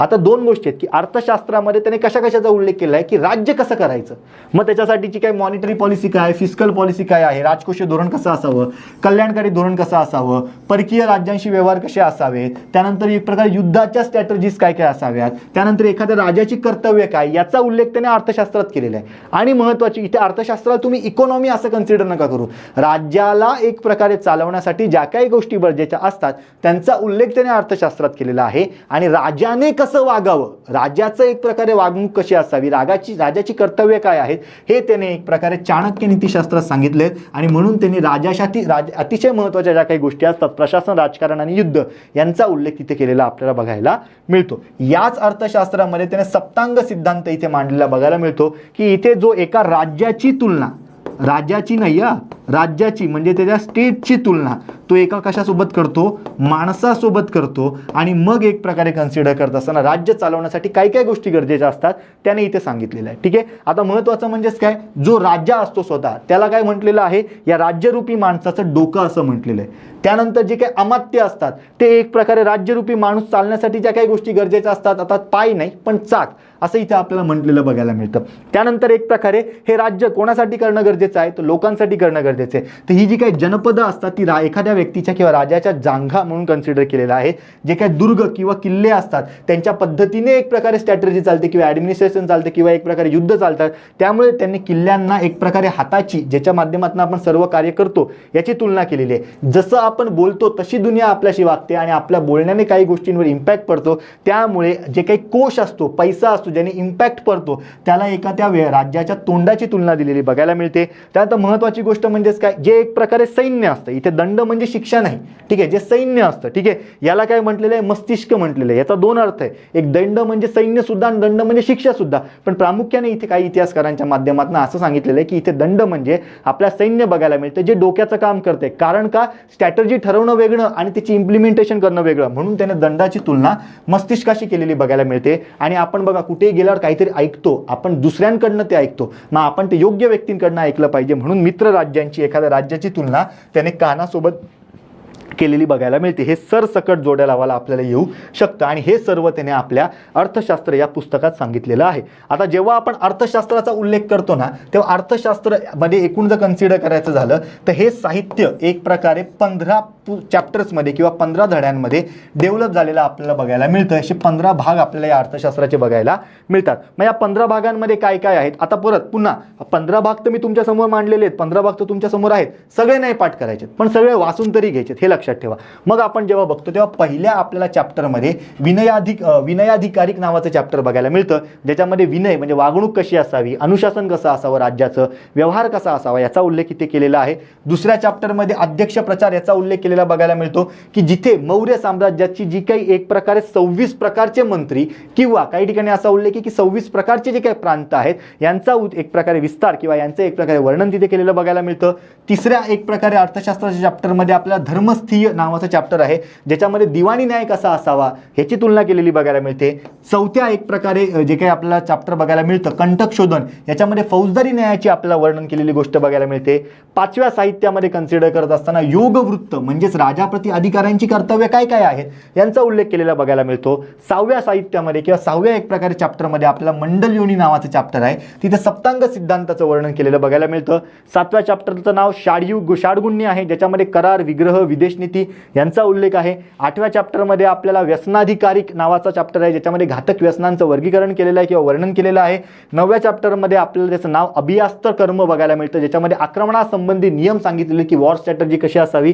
10व्या साहित्यामध्ये आपला सांग्रामिक याचा उल्लेख आहे, युद्धामध्ये विजयात प्राप्तीसाठी नियम आपल्याला इथे उल्लेख केलेले बघायला मिळतात. 11व्यामध्ये संघवृत्त नावाचं चॅप्टर आहे, ज्याच्यामध्ये संघ राज्याचं वर्णन केलेलं आहे. 12मध्ये आबल्य नावाचं चॅप्टर आहे, ज्याच्यामध्ये कमजोर राज्याची गुणधर्म सांगितलेली आहेत. 14मध्ये आपल्याला दुर्ग लंबोपाय नावाचा एक प्रकारे चॅप्टर, ज्याच्यामध्ये शत्रूच्या किल्ल्यांचा ताबा घेणे, वेढा देणे किंवा एक प्रकारे ज्या काही बाकी वेगवेगळ्या वॉर स्ट्रॅटर्जीज आहे त्याचा उल्लेख केलेला बघायला मिळतो. 14व्या साहित्यामध्ये आपल्याला औषनिषेधक बघायला मिळतं, ज्याच्यामध्ये औषधी व मंत्रांचे महत्त्व सांगितलेले आहे. 15व्या साहित्यामध्ये आपला तंत्रयुक्ती म्हणजे नियमांचे विवेचन यांचा उल्लेख केलेला बघायला इथे मिळत आहे. आता यातले सगळे लक्षात ठेवायचे का, तर अजिबात नाही. यातले कुठले कुठले तुम्हाला चॅप्टर पिन पॉईंट माहिती पाहिजेत की उद्या उठून प्रश्न आला तर त्यांच्यावरच येणार, तर लक्षात ठेवा. सगळ्यात महत्त्वाचं म्हणजे चॅप्टर क्रमांक 2 आपल्याला माहिती पाहिजेत. ठीक आहे, 26 यांचा उल्लेख आहे.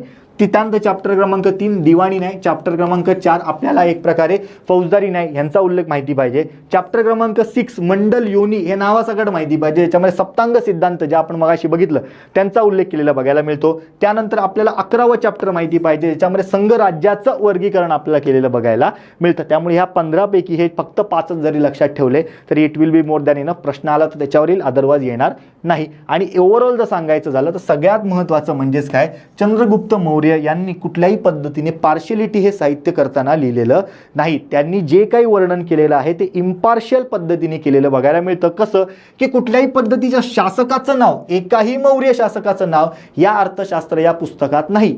म्हणजे जणू काही ते पुस्तक त्यांनी मौर्य साम्राज्य यांच्यासाठीच न लिहिता संपूर्ण त्यांच्यानंतर जे काही येणारे साम्राज्य आपल्याला बघायला मिळतात त्यांच्यासाठी लिहिलेलं आहे, हे यातनं दिसून येतं. याच्यामध्ये सैन्य, प्रशासन, राजकारण नाही, फक्त बेसिक नियमावली आपल्याला सांगितलेली बघायला मिळते. शूद्रांचा उल्लेख इथे आर्य म्हणून केलेला बघायला आपल्याला मिळत आहे. आता साधी सरळ गोष्ट आहे ना राजांनो, जर मौर्यांचा उल्लेख काही ठिकाणी शूद्र म्हणून आहे तर मौर्य साहित्यांमध्ये त्यांनी तसा उल्लेख केला तर आर्यांचा उल्लेख सुद्धा शूद्र म्हणूनच असणार आहे.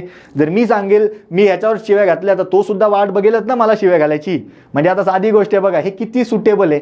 काल आता समजा आपल्याकडे विराट कोहलीची टीम हारली आणि मग मी फक्त क्रिटिसाइज केलं, काही लोक एवढे भडकले, नाही सर तुम्ही असं बोलूच कसं शकतात, हेच कसं करू शकतात, तेच कसं करू शकतात. अरे साधी गोष्ट आहे, तुम्ही जेव्हा 18 तारखेला CSKला हरवलं तेव्हा किती पसरवलेलं होतं सगळीकडे.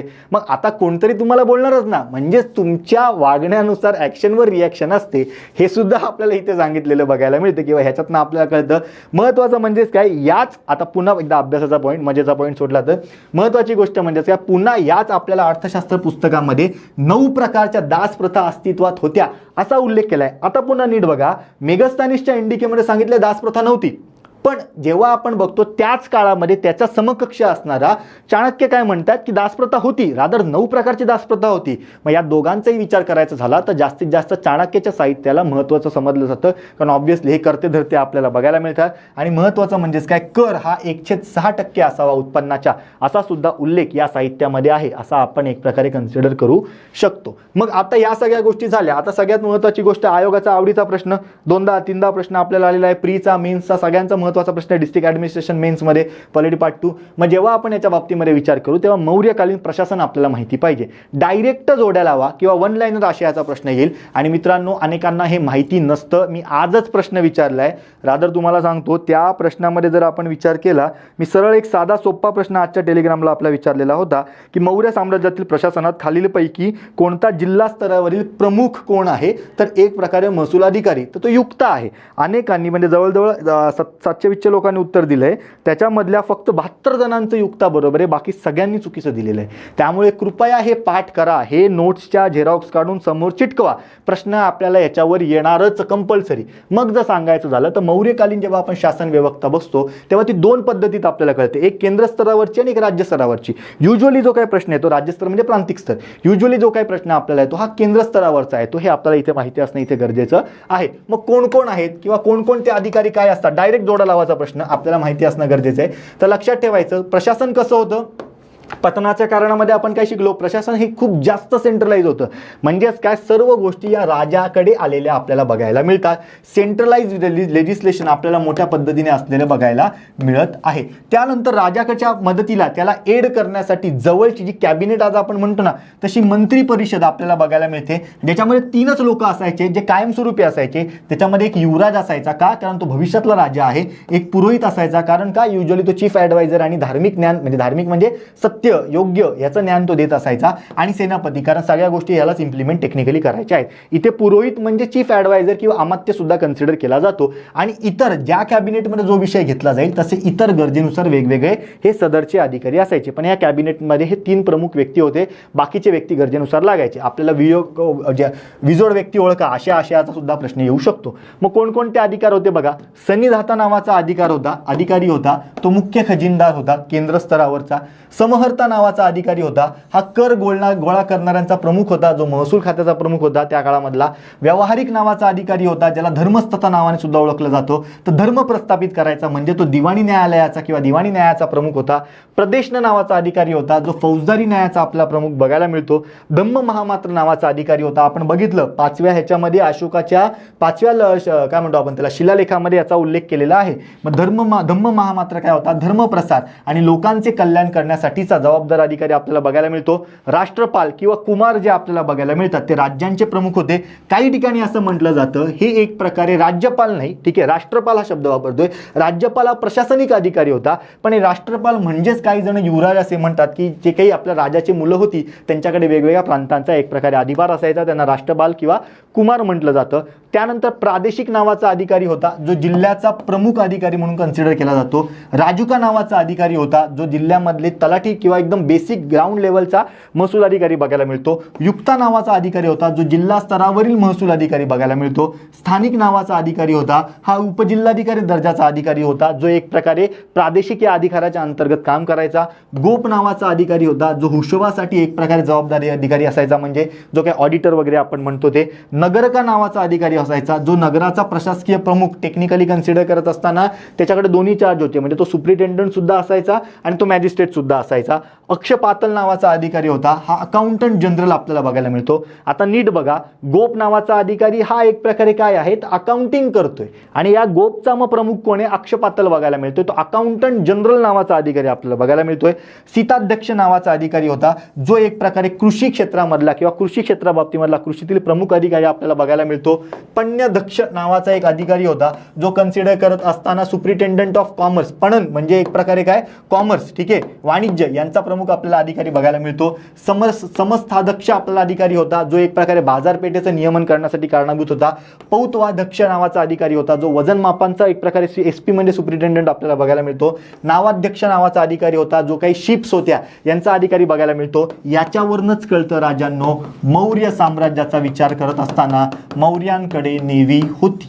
ही साधी सरळ सोपी गोष्ट आहे. आणि दक्षिणेकडे साम्राज्य करायचं तर नेव्ही ही लागणारच, त्यामुळे मौर्यांकडे नेव्ही होती. हे आपल्याला पुन्हा कशावरनं कळतं तर नावाध्यक्ष नावाचा अधिकारी होता, जो पूर्णपणे जे काही शिप्स असायच्या, ज्या काही होड्या वगैरे जहाजं असायची यांचा सुप्रिटेंडंट बघायला मिळतो. शुल्काध्यक्ष नावाचा अधिकारी होता, जो कर गोळा करणारा होता. आकाराध्यक्ष नावाचा अधिकारी होता, जो एक प्रकारे खाणींचा प्रमुख होता. लोहाध्यक्ष नावाचा अधिकारी होता, तो एक प्रकारे काय आयरन हे जे काय प्रमुख आपल्याला खनिज बघायला मिळतं याचा सुप्रिटेंडंट होता. आता मला सांगा इथे कुठे भागदूग आहे का रे?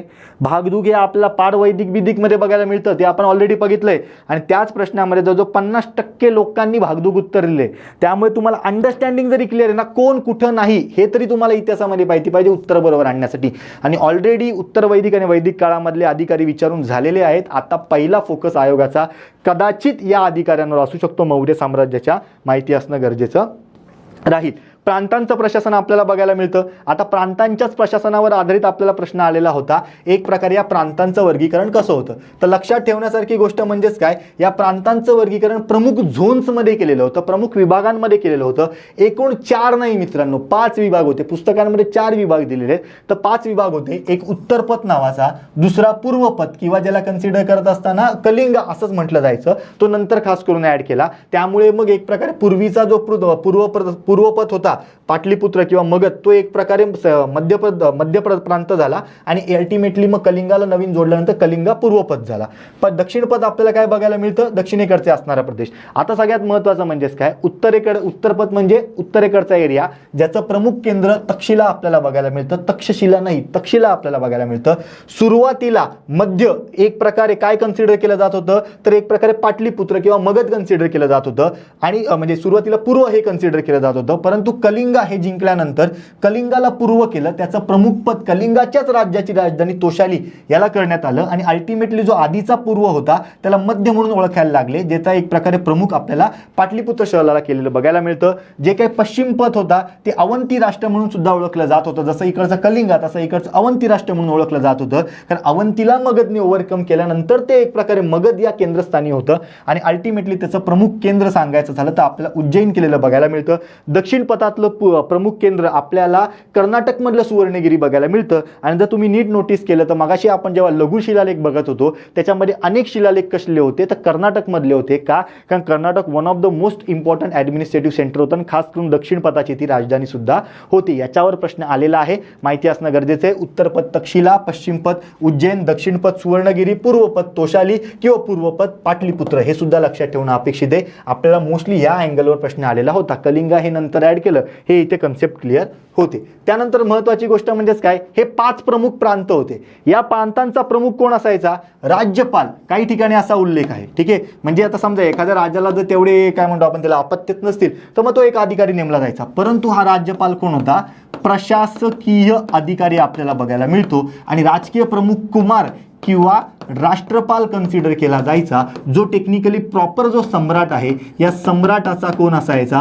युवराज असायचा किंवा त्याचा मुलगा असायचा. हे आपल्याला बघायला मिळतं. युवराज आणि मुलगा वेगळा कसा आहे? कॅबिनेटमध्ये ते एकच युवराज आहे ना, 3च जण असणार आहेत ना. मग 10 मुलं असतील तर त्या 10 मधला कोण एकदम बेटर आहे त्याला एक प्रकारे युवराज नेमायचे, बाकीचे फक्त कसे असायचे? मुलं असायचे. आणि हाच युवराज पुढे जाऊन काय करायचा? एक प्रकारे कन्सिडर करता राजाला सक्सीड करत असलेला बघायला मिळतोय. त्यानंतर याच प्रांतांमध्ये जे काही विषयांची विभागणी झालेली होती ही जिल्हा लेवलला झालेली होती, जिल्हा स्तरावर झालेली होती. आणि जिल्ह्याला काय म्हणून ओळखलं जायचं? विषय या नावाने ओळखलं जायचं किंवा आहार या नावाने ओळखलं जायचं. अनेकदा मेन्सला सुद्धा प्रश्न आलेला आहे. आणि या विषयाचा, या आहाराचा म्हणजेच आत्ताच्या जिल्ह्याचा प्रमुख ॲडमिनिस्ट्रेटिव्ह अधिकारी म्हणजे प्रादेशिक नावाचा अधिकारी होता. आणि प्रमुख भूजमिनीचा प्रमुख अधिकारी म्हणजेच तलाठी हा आपल्याला राजूक नावाचा अधिकारी बघायला मिळतो. त्यानंतर महत्त्वाचं म्हणजेच काय, जो काही एक प्रकारे हा प्रांत होता, म्हणजे सगळ्यात महत्त्वाची गोष्ट म्हणजेच काय आहे की आपण बघितलं प्रांत, प्रांताच्या खाली काय आलं? मग आपल्याला विषय बघायला मिळतं. हे विषय म्हणजे आत्ताचा जिल्हा. तसंच आपल्याला काय बघायला मिळतं? त्याच्या खाली संग्रहणा नावाचा एक प्रकारे एरिया बघायला मिळतो, जो आत्ताचा तुम्ही टेक्निकली तालुका कन्सिडर करू शकतात, ज्याच्यामध्ये 10 गावं असायची आणि ज्यांचा प्रमुख गोपा हा ऑडिटिंग करणारा अधिकारी असायचा. ठीक आहे. आणि महत्त्वाची गोष्ट, या संग्रहणा म्हणजे तालुकाच्या खाली सुद्धा आपल्याला ग्राम बघायला मिळतं. आजचं तुम्ही गाव कन्सिडर करू शकता, त्याचा प्रमुख आपल्याला ग्रामिक बघायला मिळतो. यांच्यामध्ये एखादं जर महत्त्वाचं सेंटर असेल, म्हणजे समजा महत्त्वाचं पोर्ट असेल, महत्त्वाचं ॲडमिनिस्ट्रेटिव्ह सेंटर असेल, समजा उदाहरणामधलं दक्षिण पथातलं सुवर्णगिरी शहर असेल. आता हे काय कुठल्या जिल्ह्यामध्ये टाकणार नाही, कारण महत्त्वाची गोष्ट आहे आजही महानगरपालिका आपल्याला वेगळे ॲडमिनिस्ट्रेशन झालेल्या बघायला मिळतात. मग अशी पहिला उल्लेख सुद्धा मौर्यांच्या काळात झालेला बघायला मिळतो की ओव्हरऑल जिल्ह्यामध्ये न टाकता त्यांच्यासाठी वेगळी प्रशासकीय रचना होती, यांना नगर म्हटलं जायचं. आणि या नगरांचा प्रमुख नगरक नावाचा एक प्रकारे सिटी सुपरिटेंडंट म्हणून कन्सिडर केला जायचा. आणि म्हणूनच मगाशी आपण बघितलं या नगरकाकडे मॅजिस्ट्रेटचे सुद्धा अधिकार असायचे आणि एक प्रकारे सुपरिटेंडंटचे सुद्धा अधिकार असायचे, कारण याचं प्रशासन या विषय किंवा या जिल्ह्याच्या प्रशासनापेक्षा वेगळं चालायचं. म्हणजेच खऱ्या अर्थाने जी आपण टेक्निकली कन्सिडर करतोय ती आपल्याला नागरी एक प्रकारे रचना किंवा नागरी प्रशासकीय रचना आपल्याला या मौर्यांच्या कालखंडात सुद्धा बघायला मिळत आहे. त्यानंतर महत्त्वाचं म्हणजेच काय, मगाशी मी काय सांगितलं, एक प्रकारे प्रामुख्याने गोष्ट नावाध्यक्ष नावाचा अधिकारी होता. म्हणजेच मौर्यांकडे काय होतं, नेव्ही होतं. तर लक्षात ठेवायची मौर्यांची आर्मी ही एक ह्यूज आर्मी होती, कन्सिडर केली जाते. यांची आर्मी ही एकूण 6 विभागांमध्ये म्हणजे विभागली गेलेली होती. नेव्ही सुद्धा आपल्याला ह्यांची असलेली बघायला मिळते. हे 6 विभाग किंवा ह्या एक प्रकारे 6 प्रमुख कुठल्या कुठल्या विंग्स होत्या त्यांच्या आर्मीमधल्या. तर इन्फंट्री होती, म्हणजेच काय, जे का आपल्याला पायदळ बघायला मिळतं ते. कॅव्हलरी म्हणजे घोडदळ होतं. हत्तींचा वापर केलेला होता. बघा, सर्व मगधच्या शासकांनी हत्तींचा वापर केलेला आहे. मागच्या लेक्चरमध्ये बघितलं, सगळ्यात पहिल्यांदा हत्तीचा वापर कोणी केला, कमेंट करून सांगा, ऑलरेडी लेक्चरमध्ये सांगितलेलं आहे. त्यानंतर रथ असायचे, चॅरियट्स होते. जे काय आपण कन्सिडर करत असताना नेव्ही होती, जे आपल्याला one of the most important गोष्ट बघायला मिळते, अनेकांना ही माहिती नसेल. आणि ट्रान्सपोर्टला सुद्धा महत्त्वाचा दर्जा दिलेला होता, कारण रसद पुरवणं सैन्याला गरजेचं असायचं. या 6 पद्धतीच्या विंग्सच्या माध्यमातून मौर्यांची आर्मी एक प्रकारे चालत होती. गुप्तहेर खातं होतं, ज्याला गडपुरुष किंवा गुडपुरुष नावाने ओळखलं जायचं. आणि त्याच्यामध्ये सुद्धा 2 प्रकारचे अधिकाऱ्याचे असायचे. एक संस्थान अधिकारी, संस्थानात म्हणजे गुडपुरुषामधलं एक संस्थान असायचं विंग, आणि दुसरी विंग संचारी बघायला मिळायची. संचारी म्हणजेच काय, जे बाहेर ठिकाणी जाऊन एक प्रकारे इन्फॉर्मेशन आणतायत. आणि संस्थान म्हणजेच काय, संचारींनी आणलेली इन्फॉर्मेशन डिकोड करून राजाला पोहोचवतात. अशा दोन्ही एक प्रकारे स्टॅटिक अधिकारी आणि फिरणारा अधिकारी अशा पद्धतीने गुप्तहेर रचना आपल्याला केलेली बघायला इथे मिळत आहे. जर आपण एक प्रकारे कन्सिडर करत असताना इकॉनॉमीचा विचार केला तर ऑब्व्हियसली जर नॉर्मल ॲडमिनिस्ट्रेशन सेंट्रलाइज होतं, तर इकॉनॉमिक ॲडमिनिस्ट्रेशन सुद्धा कसं असणार आहे, सेंट्रलाइज असणार आहे. जो काही भूकर आपल्याला बघायला मिळत होता, हा करांमधला सर्वात मोठा भाग आपल्याला बघायला मिळत होता, ज्याचा एक प्रकारे उत्पन्नाच्या 1/4 किंवा 1/6 एवढ्या पद्धतीने तो आकारला जात असलेला आपल्याला बघायला मिळत होता.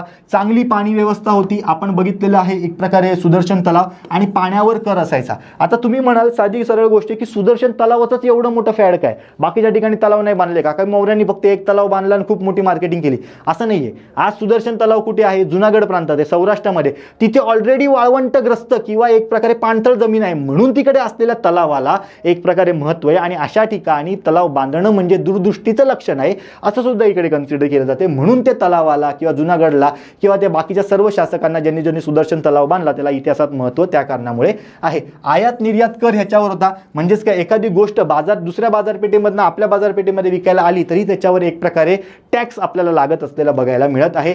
खाण व्यवसाय, जंगलाचे जे काही जंगल व्यवसाय असायचा किंवा जंगलाशी रिलेटेड जे काही व्यवसाय असायचे, मिठाचा व्यवसाय असायचा, दारू मद्याचा व्यवसाय असायचा, शस्त्रास्त्र तयार करण्याचा व्यवसाय असायचा, यांच्यावर एक प्रकारची राज्याची मोनोपोली होती की हे व्यवसाय राज्य शासन सोडून कोणीच करत नव्हतं.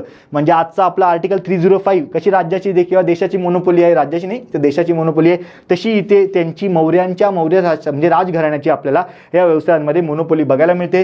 सर्वाधिक नाणी आपल्याला सिल्वरची बघायला मिळतात. इथे आर लिहायचा राहिलेला आहे. सिल्वरची आपल्याला सर्वाधिक नाणी पाडलेली इथे बघायला मिळतात. आणि या काळामध्ये मोठमोठी बंदरं होती. ऑब्व्हियसली बंदरच का फेमस असतील, कारण ऑलरेडी व्यापार होता आधी, पण तो वरच्या ठिकाणी व्यापार होता किंवा तेवढं एक प्रकारे दक्षिणेपर्यंत मौर्य त्या काळात पोहोचले नव्हते. त्यामुळे वरचे व्यापारी केंद्र आपल्याला एक प्रकारे जमिनीवरचेच बघायला मिळतात. पण दक्षिणेला मौर्य पोहोचले, त्यानंतर व्यापार हा सागरी मार्गाने सुद्धा होऊ लागला आणि त्यामुळेच आपल्याला बंदरांना एवढी महत्त्व असलेली बघायला मिळतात. आणि ही बंदरं कुठली महत्त्वाची फेमस झालेली होती, तर महाराष्ट्रातली 2 बंदरं आहेत, एक भरूच आणि सोपारा, आणि दुसरं म्हणजेच काय पूर्वेकडचं खास करून बंगाल किंवा कलिंगा एरियामधलं ताम्रलिप्ती आपल्याला बंदर सुद्धा बघायला मिळतं. आता सगळ्यात महत्त्वाची गोष्ट म्हणजेच काय, या काळामध्ये संपूर्ण मौर्य साम्राज्यामध्ये महिलांना समान एक प्रकारे समाजात मानाचं स्थान होतं. त्यांना एक प्रकारे डिवोर्स घेण्याचा, तलाक घेण्याचा, पुनर्विवाह करण्याचा, सैन्यात राहण्याचा, गुप्तहेर खात्यात राहण्याचा किंवा अंगरक्षक होण्याचा सुद्धा एक प्रकारे अधिकार प्राप्त असलेला आपल्याला बघायला मिळतो. आर्यांना एक प्रकारे मौर्य साम्राज्यामार्फत शूद्र समजलं जात होतं. आणि याच कालखंडामध्ये व्यापार वाढत होता आणि कन्सिडर करत असताना एक प्रकारे हे शूद्र व्यक्तीच जणू काही त्यांनी राज्य स्थापन केलेलं आहे असं काही जणांचं म्हणणं होतं. त्यामुळे हा कालखंड आपल्याला वैश्य आणि शूद्र हे जे दोन, शूद्रनंतर जे काय झाले राजे झाले, ठीक आहे, आणि वैश्यांनी एक प्रकारे व्यापार सांभाळला कारण व्यापार वाढत गेला, या दोघांमधली दरी आपल्याला कमी झालेली या काळामध्ये बघायला मिळते. इथे जरी एवढं लक्षात राहिलं तरी it will be more than enough. मौर्य साम्राज्याबद्दल प्रश्न आला तर तो ह्याच माध्यमातून येणार आहे. पहिला व्हिडिओ आपण केला महाजनपदं आणि एक प्रकारे मौर्य साम्राज्याच्या उदयापर्यंतची गोष्ट.